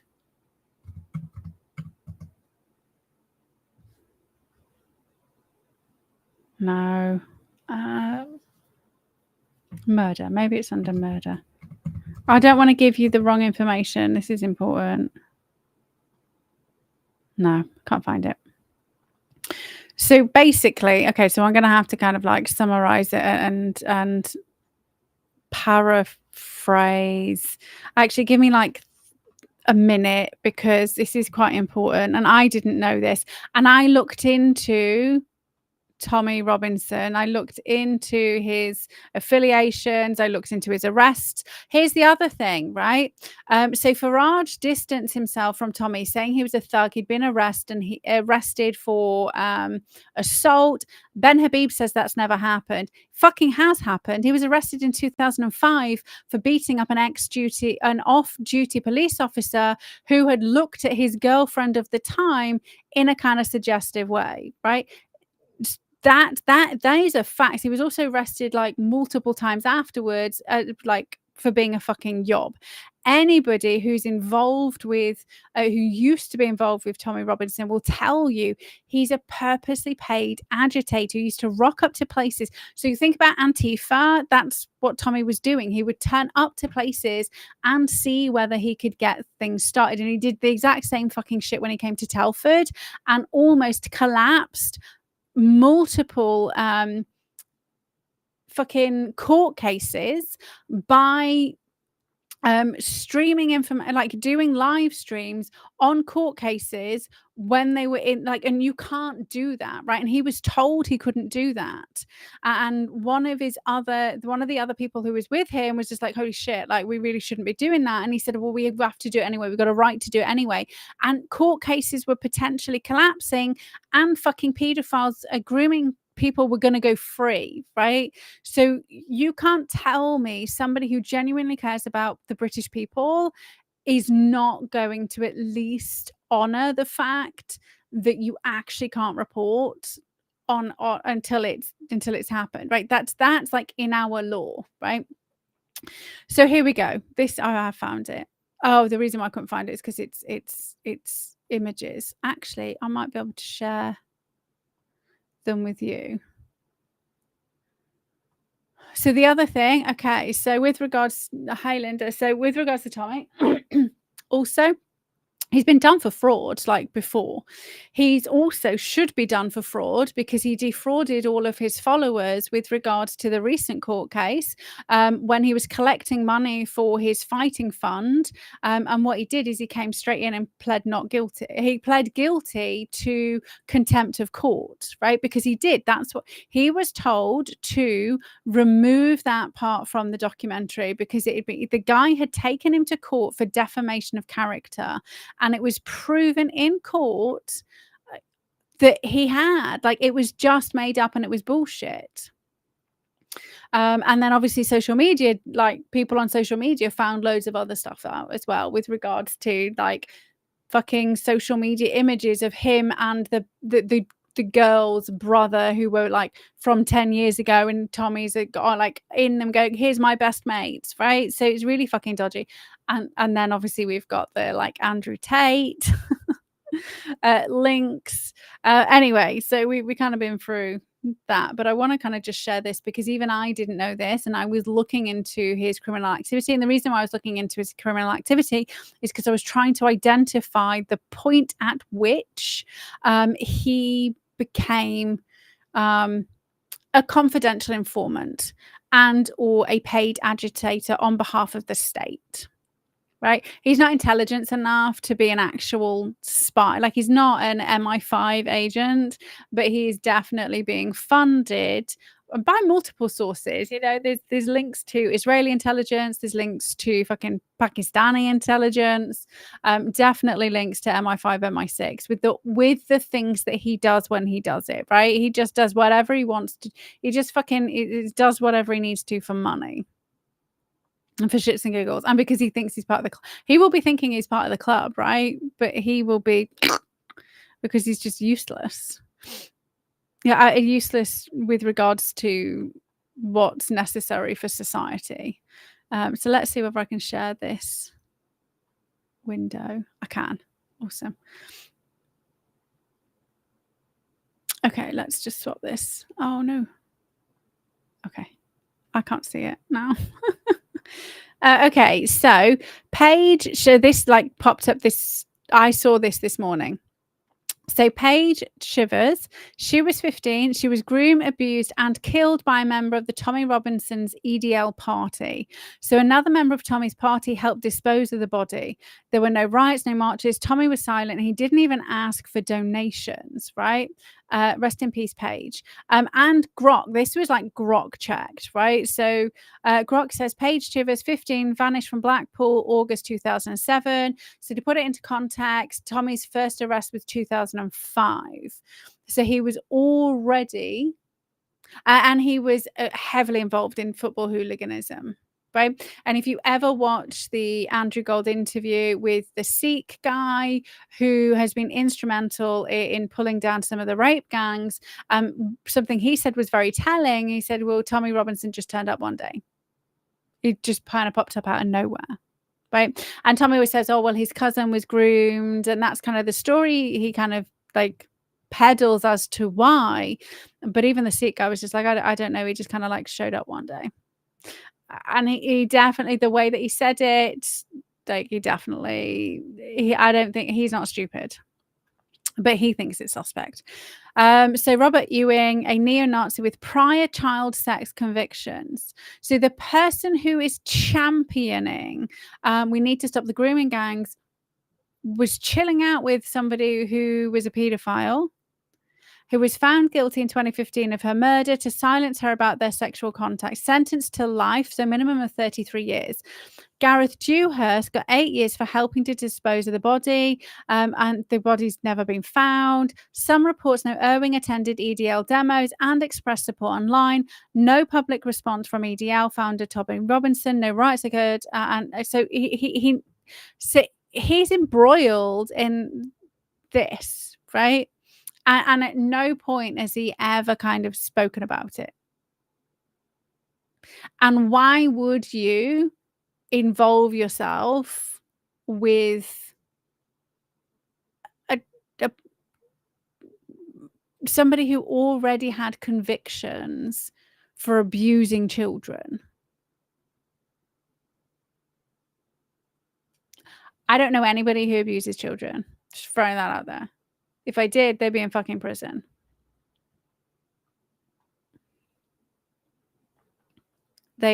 And so similarly, when you look at all the American fucking MAGA influencers who were all propping up Ali Akbar, who's a fucking pedophile, who raped a boy so badly, his fucking insides pretty much exploded, right? Absolutely brutalized this young boy.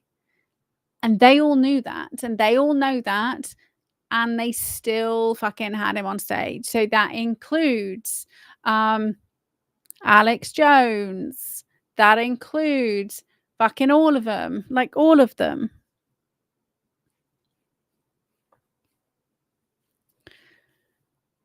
So now we'll talk about the dark money. And funnily enough, there we go. One of the EDL people has got links to Israel. So basically, oh no.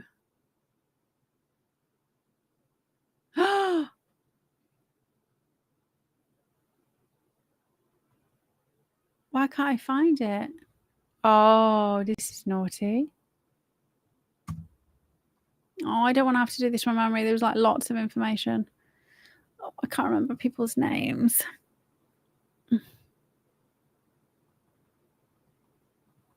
Has it been wiped from my...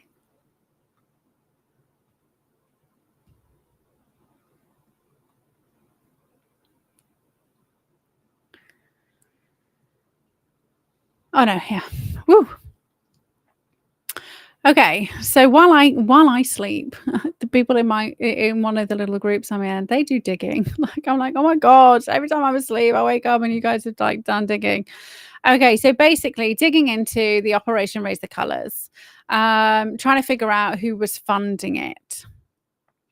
And so Britain First has been funding lots of local money, but it ended up kind of...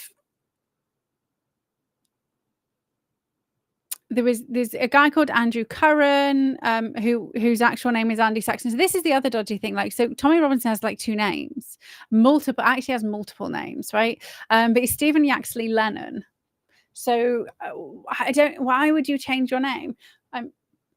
Why would you change your name? Why do you have a stage name? Like if you're an actor, right? You have a stage name. So Andrew Curran is actually Andy Saxon. I don't know which name's right.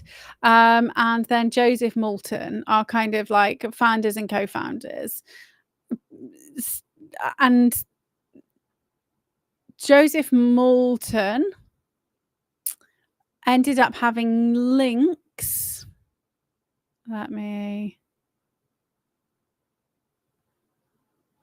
Oh, just because you have to tell Grok to stop repeating bullshit, repeating the same stuff. So it ended up...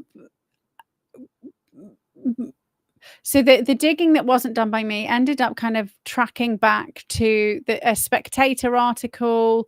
So there was a Spectator article about Moulton, right? So meet the man putting hundreds of England flags up around York as part of Operation Rise the Colours. Then they dug into the journalist, because journalists are notoriously funded by intelligence agencies. They just are, right? Because that's how they get into and out of other countries. And this is why Russia keeps like getting rid of the journalists and the aid workers, right? So Russia got rid of USAID like a long time ago.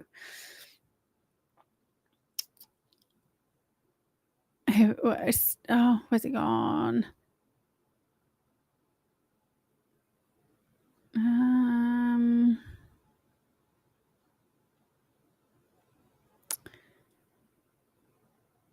Fuck's sake.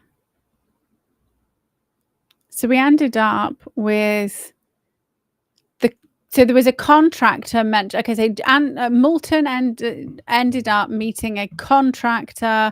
Okay, so Moulton, after his time in Armenia, so he was in Armenia, which is interesting, covering the Nagorno-Karabakh war, met a security contractor who needed help with a business development and sales. So then this led Moulton to Ukraine and Libya, right? Dodgy. Ukraine and Libya. Right. So what happens in Libya, and this is like recent, right? So Libya was obviously overthrown a long time ago. Ukraine, corrupt as fuck, right? Cabal led. And then he went off into South Korea. But so somebody Moulton knows. So Moulton's met a contractor while he's out there. So this should obviously set like red flags. So the guy who is kind of co-founding Operation Raise the Flag has got intelligence ties, right? In some very fucking sketchy areas. So then, where's the name of the person who wrote The Spectator? Oh, okay, so the journalist.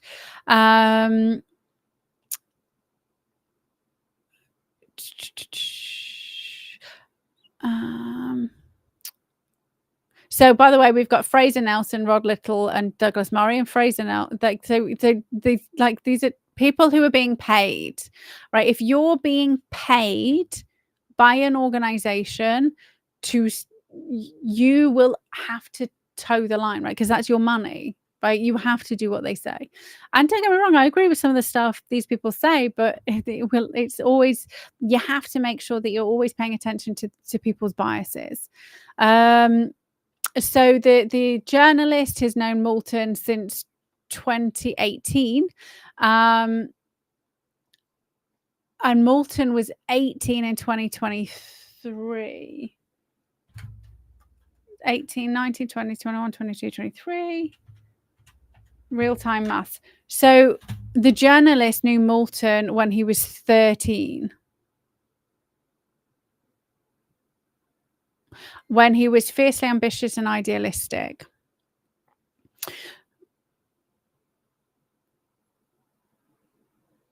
It says that there isn't a named author. I'm sure we ended up with a name.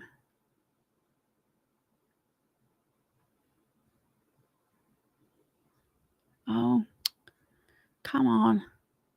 Okay, so Findipensia.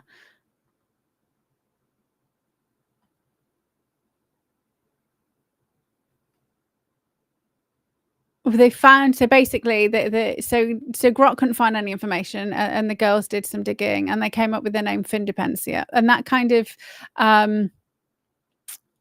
ended up being the journalist who was connected to Moulton. And then they looked into Findipensia. So he's a Canadian journalist who was based in Toronto, but previously Armenia. And obviously we know that Moulton was in Armenia and Libya. It specializes in international affairs, conflict reporting,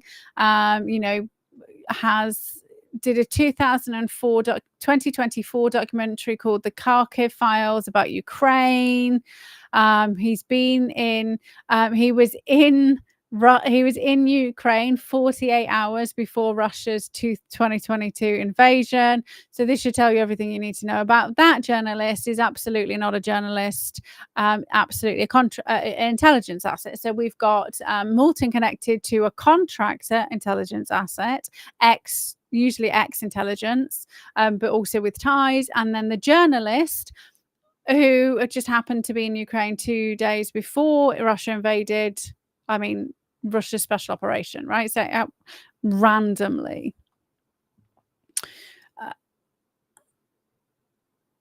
Also in Armenia during that war, which is when Moulton was also there. So he's the person who wrote this article, like Meet Moulton. And that's kind of where like the girls left it. And I was like, well, I want to find out about, like, I want to know I want to find the money, right? Let's follow the money. So the first thing I did was so there was a post about EDL being fed information from Mossad, and that was actually a BBC documentary 2011. So wanted to try and tie. We start with Tommy, right? Because we know he's high profile, so you actually have lots of information, and lots of people do lots of digging on Tommy, so you can find lots of shit out. So basically what was happening was Israeli intelligence were sending quotes from the Quran highlighting warmongering and jihad to the EDL. So 2011, this is when, I'm pretty sure this is when Tommy was still involved, right? So we've just had that poor girl was murdered in 2007 and not convicted until, what did I say, 2015? Yeah, found guilty in 2015. So Curran was also a former member of the EDL's leadership bodyguard team, directly linking him to Tommy Robinson and the EDL's activities during 2009 to 2013, right? So that's a little bit after this girl was murdered, but he was on the inside, right? So the guy who's raising the flags was on the inside of EDL, directly linked to Tommy Robinson, not long after this girl was murdered. And so this murder is important, right? Because I've been trying to figure out what would have given them enough leverage to get Tommy, right?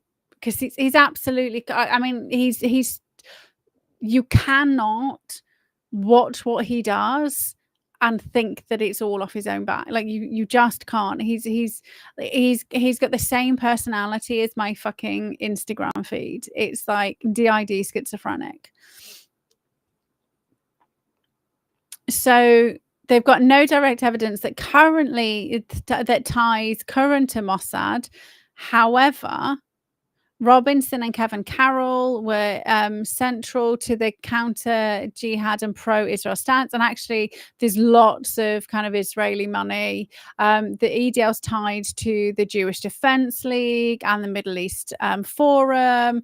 And the Middle East Forum is what funded Robinson's legal defense. So this is why everybody always links Tommy to fucking Israel and Mossad, is because they fucking funded his defense, like his literal legal defenses, right? And so I mean, come on. Anyway, so sorry. So now they're praising Robinson's plan September 13th, right? So this event is all kind of tied. And so why would Israel be funding this event? Because we still have the fucking counter protests and they will be going to London, right? So you think about the mass fucking protests with the Palestine, right? You're going to have, I cannot understand how people just don't see it.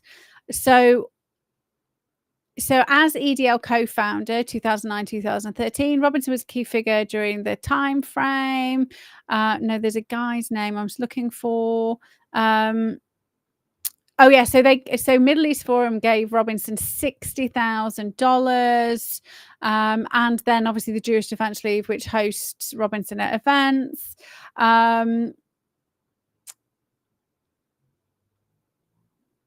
Also funded by Center for Vigilant Freedom in 2007, Counter Jihad Summit in Denmark. Okay, so here we go.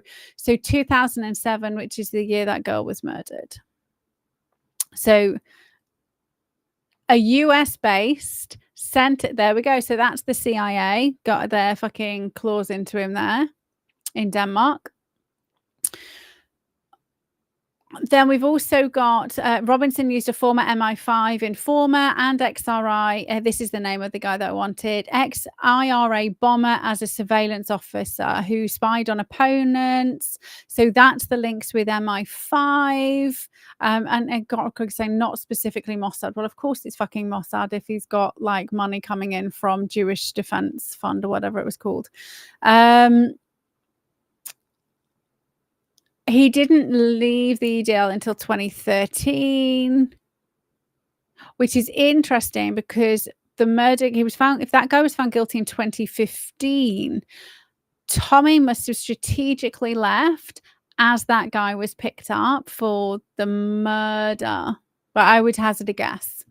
That's when he sharp exited, right? Because murder trials, they're not like over. I mean, you know, you write a tweet and you can get locked up within 24 hours, but you murder someone, that takes a while. So murder trials take a while. They will have to get the evidence. He was probably on remand. You have to get lawyers, you have to get judges, you have to like, you know, and you have to go to actual court. And there's other cases, so it doesn't happen overnight.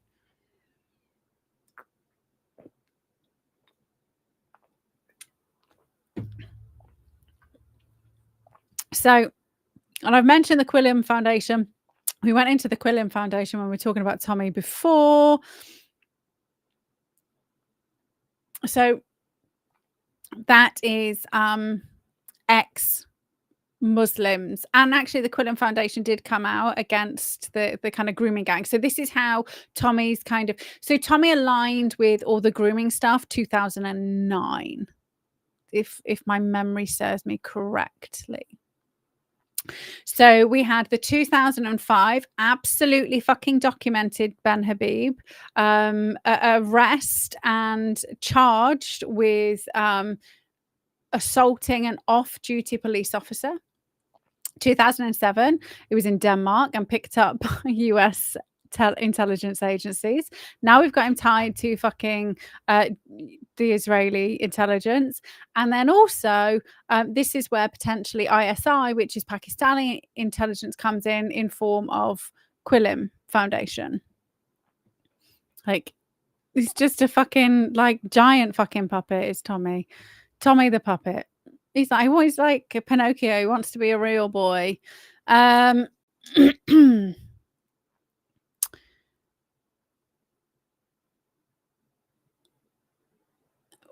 Then we've got... So let me go. No, I don't want to. I'm not bothered about this. Is that repeating stuff? Okay. So then I dug into, and this is why I watched the Ben Habib documentary, because normally I would have just ignored that one. But I was like, okay, well, I need to see what he's saying, right? I need to see whether, okay, so maybe I'd just thought he's got a bit of a bad rep. But no, I was right. First impressions about Ben Habib, nailed it. So, and I don't disagree with what he said about Farage, and I've said the exact same thing. So Farage did Brexit, then left, right? Exited. And that's not what you do. And then he came back, and he's fucking had a German wife, and I know and he's old money, right? Anybody who doesn't think Farage is part of the elite class doesn't know. Just I mean, but lots of people are abandoning reform now, but I mean, they shouldn't have just fucking bothered anyway.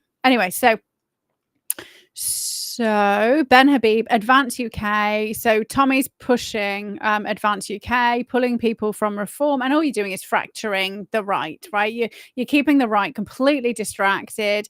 Everybody's like on a fucking, there's like, Tommy Robinson has cult status, right? If you question Tommy to like people who, they just won't hear it, like, at all. It doesn't matter that you just throw facts at them. So these are the bell curve, right? These are the people. So we always think about the people on the left, right? So you've got factions within factions within factions. So we have the right. You can just put the right on a fucking bell curve, and we have like the insane people who are just following Lawrence Fox. Fucking, he's an actor. He's a fucking actor. Oh my god! Like, I mean, I don't think he's a great actor, but he's still an actor. So we got fucking following people on GB News and the spec, and we will come back to this, right? This is we haven't got to all the money yet. So we got people on the left side of the bell curve for people who are kind of right leaning, conservative leaning. They're fucking gone. 1 to 10% gone, right? 1 to 10% of the 1 to 10%, right? So we are getting like smaller numbers. Okay, so even if you've got the just and it will go on infinitely, right? Because that's how the universe works. That everything, like, it's a Mandelbrot, but we're not getting into Mandelbrots. So here we go.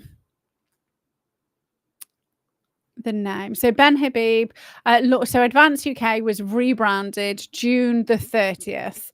So it's posing itself as the right of reform, pushing national sovereignty, free speech, and mass deportations. But there's already like it's called the Homeland Party. I think it's Homeland Party, which is Steve Laws.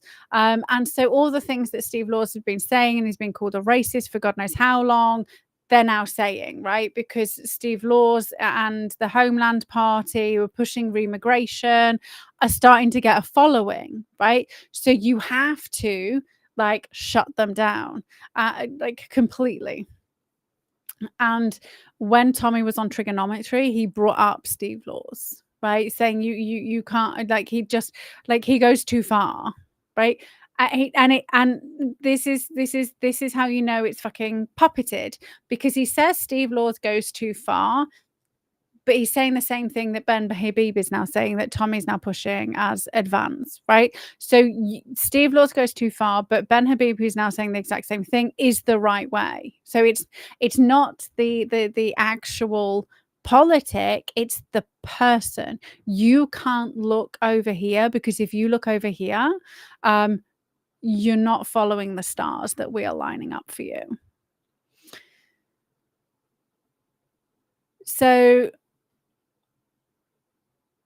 he's now saying reform is trying to make peace with Islam. I mean, I don't have anything against people who are peaceful. I don't care what religion you are. I think you're all fucking crazy for having a religion, but that's, that's fine.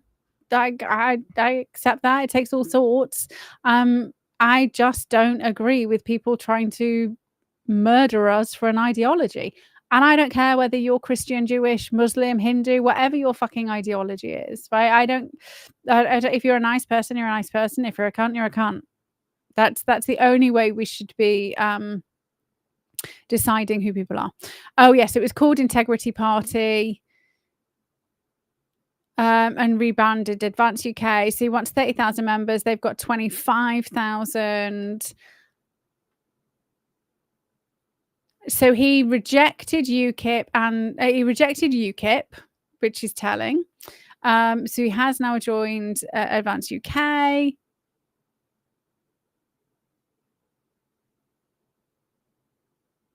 And Richard Inman resigned from UKIP and joined Advance UK July 4th, right? So they are pulling everybody to this new party. That's what they're doing. They got strategic resignations of people they've been propping up, and now they're all going to move everybody out, and all the cults people are going to follow, regardless of this is how it's like, how it's done.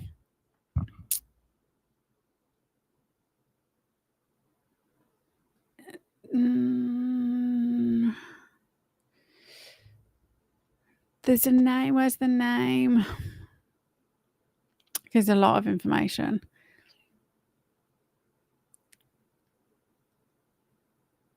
Where's the name of the MI5 person has got ties, and I can't see his name. So that was the guy who he had to spy on. Oh, okay, well, it doesn't matter. But then I asked, did any of the people mentioned crop up in the Pandora or Panama Papers, right? Because I was hunting for the money or ties with organizations who do. So this is where we get the name.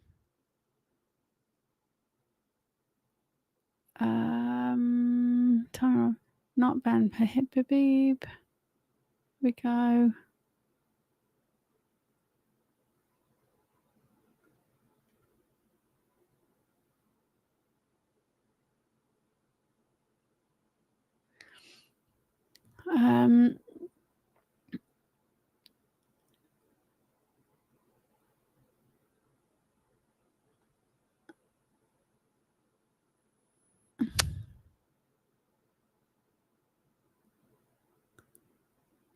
There's the name.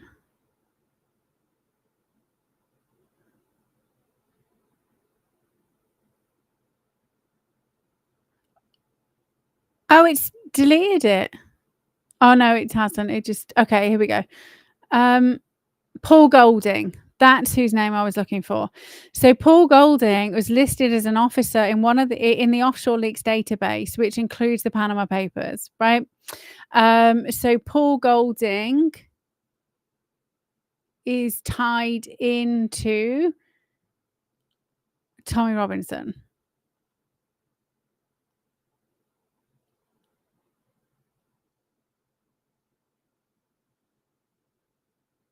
I don't know why it gave other kind of weird names.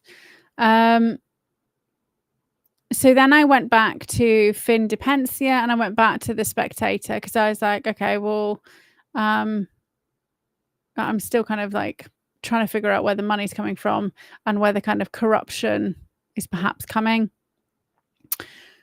So this is where I was like, well, this is interesting. So The Spectator is the magazine, like that kind of ran the article about Operation Raise the Flag, right? So remember, like they got it into a national right-wing thing, right? So that doesn't happen when it's grassroots, right? It doesn't happen. Anyway, so we've already explored like kind of their bestie mates, which is kind of how it happened. But The Spectator was associated with corruption through its former owners, the Barclay brothers, who controlled it via press holdings until 2024. They faced allegations of tax avoidance, living in Monaco and the Channel Islands to minimize UK taxes, and were involved in a family feud with bugging scandals and legal battles over $1 billion in loans.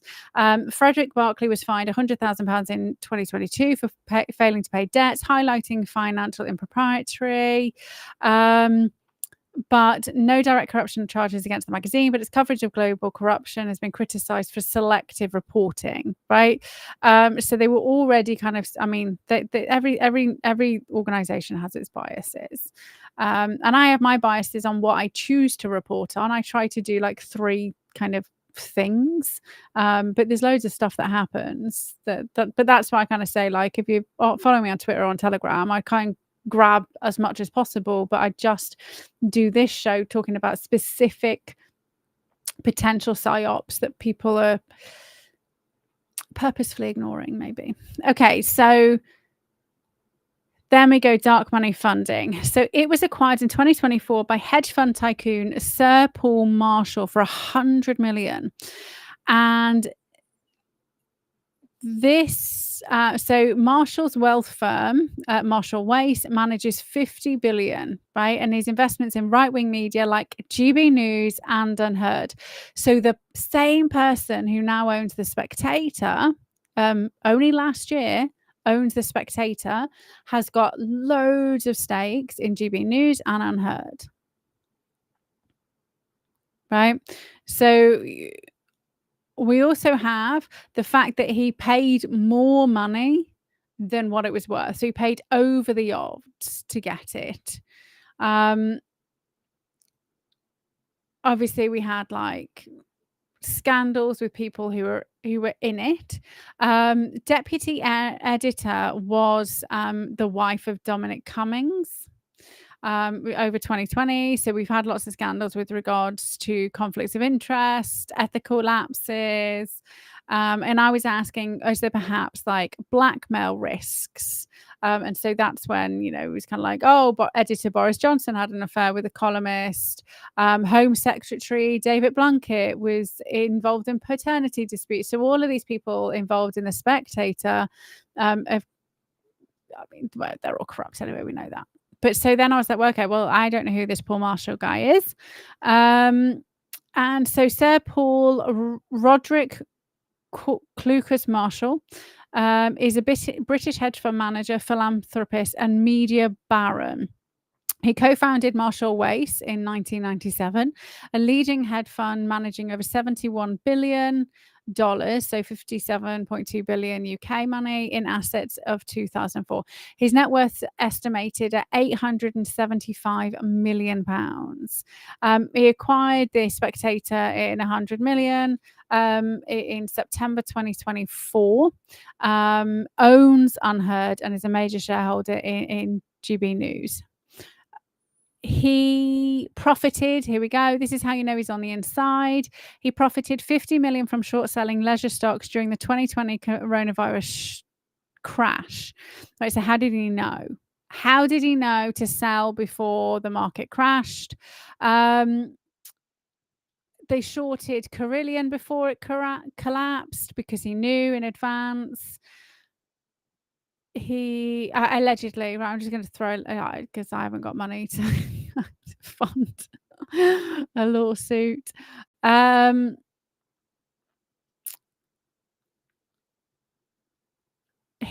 also so they reported on so they had insider information on things with regards to like the Steele dossier and stuff like that. So they were at the front. That's not when he had it though. That was Spectator, which means that there's probably things embedded in there already. And then this is where it gets really interesting. And this goes back to the universe always puts you in crazy places. So Marshall's really heavily tied to Michael Gove. And he appointed Michael Gove editor after acquisition, right? So there's a close connection with Michael Gove, and linked in with the elites. I spent an entire day with Michael Gove. That guy hasn't got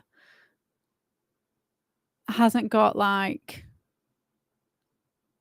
none of the politicians. Like if you want to see MK Ultra programming up front, go and spend a day with a politician and wait till their bag handlers go to the loo. Right, it's really enlightening. I didn't know what was going on at the time when I was like kind of around all these people, but now it's really fucking obvious. So he also has so he's got 60 million in GB News. He holds 2.2 billion in fossil fuel stocks, so Chevron and Shell. So that will tie him in with the royals, right? Who own BP and Shell and stuff like that.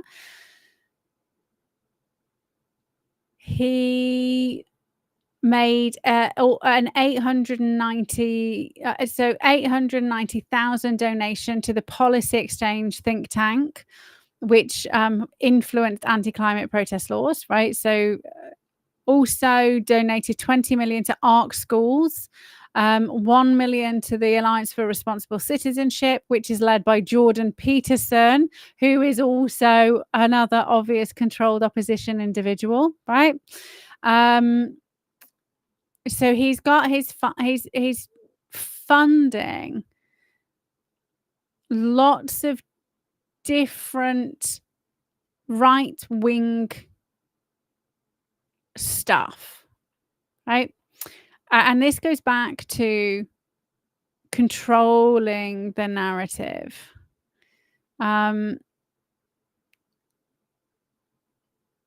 Oh, he also donated 100 million to Brexit, and he donated money to Michael Gove's leadership, right? So he donated in 26.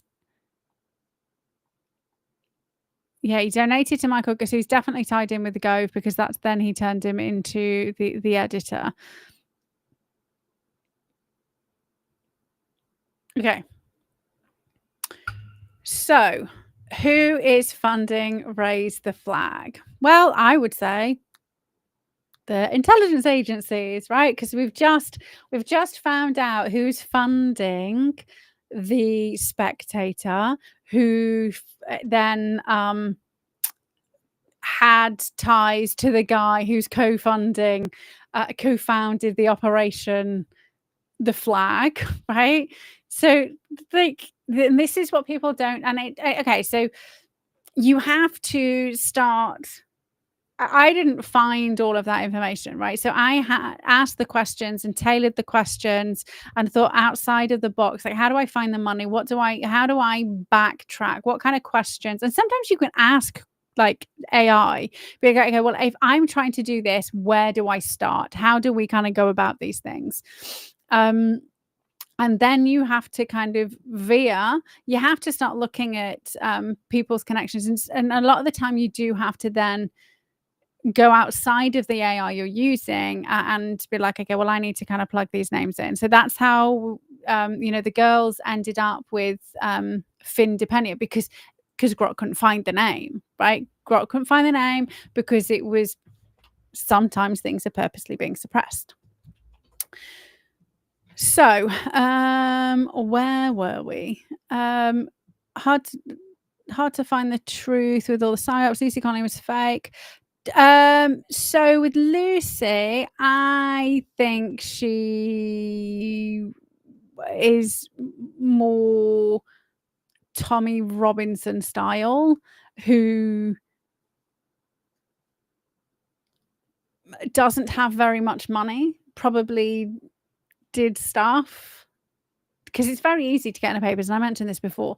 It's like there's like Facebook groups where there's like loads of journalists, and they literally say, I need to speak to somebody who does XYZ and we'll pay you like 300 quid, right? So I believe that's how they ended up with her husband in the with regard to the COVID, right? That's probably how they ended up there. But so once you're kind of on the radar, and this is true, like this is like I kind of like just did journal requests. That's how I got into OK Magazine. That's how I got into the Daily Express, the Sun. Like I was on the BBC Shropshire Radio. Every time they needed a psychologist, they would just give me a call, right? So once you're on the radar, they will keep using you.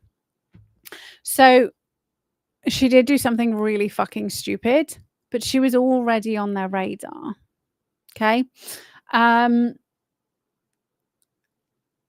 then I don't think she is white female, right? So bell curve, highly likely to say she's guilty. She obviously was not in a mentally well state, right? That was clear that she wasn't in a mentally well state. And so she was an easy target, right? And so she will have signed an NDA to get out of prison.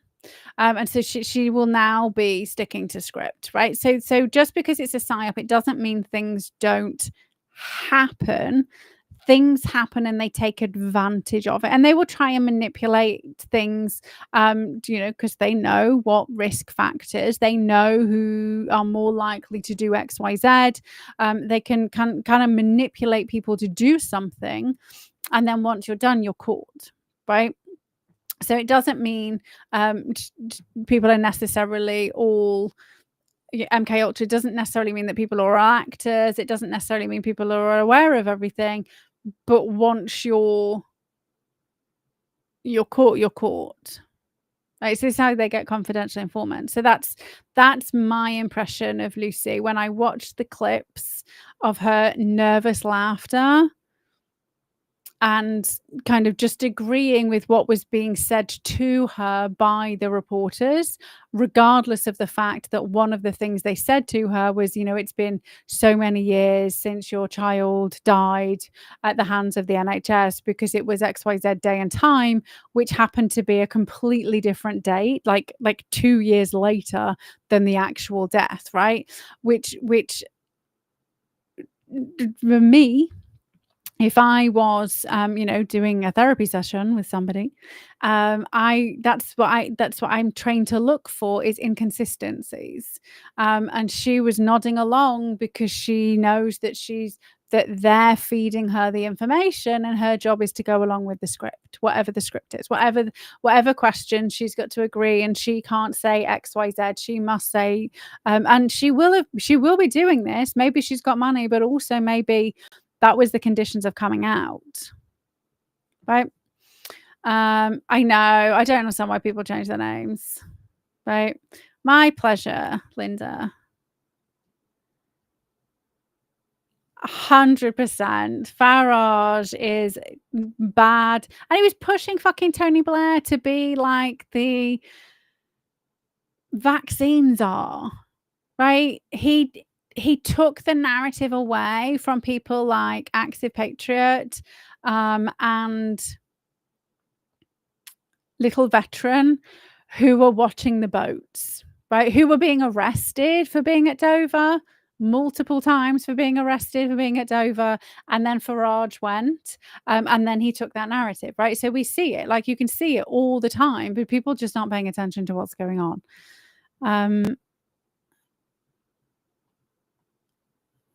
My pleasure. I don't know who our Vobes is, so I don't I don't tend to watch other people. So I watch what goes on Twitter, because I try to see what people are saying, but I do quite like Heretics, because that has lots of different people on, and it kind of exposes me to maybe things I used to watch Trigonometry, but I was just like, no. They went with the COVID narrative, and I kind of basically how I decided who was good people was at the height of the culling, when I kind of had everything removed. Pretty much, I was allowed on Twitter. Twitter was the only thing that I was allowed on. Like, everything else was removed. I looked at anybody who was growing a following talking about COVID. Right? Having first-hand knowledge of having my entire business removed from the internet, being locked out of my own paid for email account, being locked out of and not being able to access anything, thrown off YouTube, thrown off face, all of those things, and people were overnight, like John O'Looney. Overnight getting 100, 200,000 followers, and being tweeted everywhere, and shared everywhere, and on all of these fucking podcasts. That doesn't happen organically, right? And so if you go back to the beginnings of people's rise to fames, and maybe they've got bot farms behind them to bump the numbers, right? I don't know. Very probably not anymore, right? Not anymore on Twitter. And all the people who were like, oh my God, all of my fucking followers. I mean, I think I lost about 500 followers, and I was like, oh my God, I had 500 bots. That's bad. Maybe not all of them were bots, but but people lost tens of thousands of followers overnight. And that was because Elon came in and got rid of the bots and the bot farms. So it just shows you that a lot of them, it was all bullshit anyway. But yeah, so my pleasure. Thank you very much, everybody, for joining. Oh, so I always kind of the reason why we were talking about conforming and non-conforming. Your job is to not conform, right? And so the only way you cannot conform is by being happy, right? So I'm gonna give you a sneak preview into one of the tips that I'm talking about on Wednesday in the blog. So you can use this, right, to help you feel good, right? So when you're just trapped in all the mess, right? And then, you know, so we've just taken, okay, so as an example, we've just taken this potentially really good thing where we're winning, and I just shat on it, right? I've gone, it's not true. Sorry, love. It's complete and utter bullshit. It's all being funded by the intelligence agencies, and we're all being kind of herded into civil war because of that 2004 Contingencies Act or whatever it was called. But we'll have the blue helmets because all of our soldiers are somewhere else, right? So that's like we're week 23 of saying that same thing, and now it's kind of we've been like slowly building up to it all. So when you're kind of like going, oh my God, I just can't deal with all this stuff, right? What I want you to do is I want you to take your mobile phone out, and I want you to take a photo of anything that's in front of you. It does not matter. Anything that you like, right? It doesn't have to be like an amazing thing. You could literally I can take a photo of my little stubby glass. I love this little stubby. Like, I used to drink alcohol. So I love this because I love weighted glasses. And I got this from an antique shop. And I remember the day that I went with my mum. Apologies for hitting the thing. I remember the day when I went with my mum to get this, and I bought me and Matt two completely different ones because I buy odd things because I break them, and I still have it, and I use it for water. So I've got really nice glasses because, like I said, I used to drink alcohol, so I've got collections of glasses and decanters, and now they all kind of get used for water or beer, like 0%ers. So, which has definitely got a lot nicer in the last few years, by the way. And I do occasionally drink. I had some red wine over the weekend, but it makes me tired and stupid, so I do it very rarely. So I could take a photo of this, and then what I would do is I would obviously I would have the object in front of me, and I would grab a journal. You do have to write this out. Right, the photo is important for what comes next, but right now I have this thing in front of me, and I'm going to write everything that I remember about it. I'm going to remember the day that I got it. I'm going to remember like the fact that I love it, and I'm going to like hold it, and I'm just going to like remember all the things that I love about this one teeny tiny thing, just this glass. And then I'm going to try and tune into the emotions that it elicits. Like, what does it make me feel? It makes me feel excited. It makes me feel joyful. It makes me feel love. And the reason why it makes me feel love is because it's connected to the other glass, and then the other glass I bought for Matt, right? So you get these indirect emotional connections. And so you write out every single emotion that's positive that you feel about that thing. And you can do that as many times as you need over a day, right? So usually you kind of only need it once a day. And then so whatever your item is, right, I want you to keep that item in your vicinity that day. And then anytime you're feeling kind of like shit and like wigged out and stuff's going wrong, you just grab all the journal stuff that you've already like read, and you kind of get yourself back in that good feeling vibe. And then you just pick any emotion, like any one of those emotions you've listed.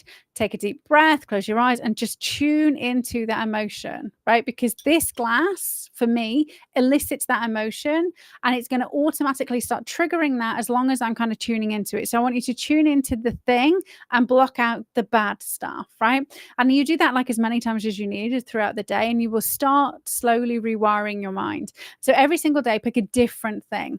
And then once you've got a set number, what you then can do is you can get the images printed out, and then you can put those images and create yourself a little kind of scrapbook, so that even when you don't have the physical thing, right, because otherwise you have like a big fucking handbag, right? Of all the stuff, is you can just have your book, right? You can just have your journal, and say if you are trying to overcome like a phobia, maybe you are like afraid of going on buses, you could take your journal with you, and while you're walking to the bus stop, you can be like take a deep breath, and then just read the thing in your journal, tune back into the good feeling, and then take another step and another breath. And that's actually how you overcome anxiety. It's kind of it's a CBT technique called fear exposure response. It's the only way you overcome it. Like there's a few steps that you can do around it, but you have to actually do the thing you're afraid of enough times that you're no longer afraid of it, right? You have to rewire your mind so it doesn't trigger your sympathetic, that's your kind of your stress state. It doesn't trigger it, right? You can't just, if you ignore it, it usually gets stronger. So I recommend you do that probably after they've just kind of like brought you right down on today's little show. But that is one of the 3 little tips I'm giving away this Wednesday on this Wednesday's kind of blog, vlog and podcast.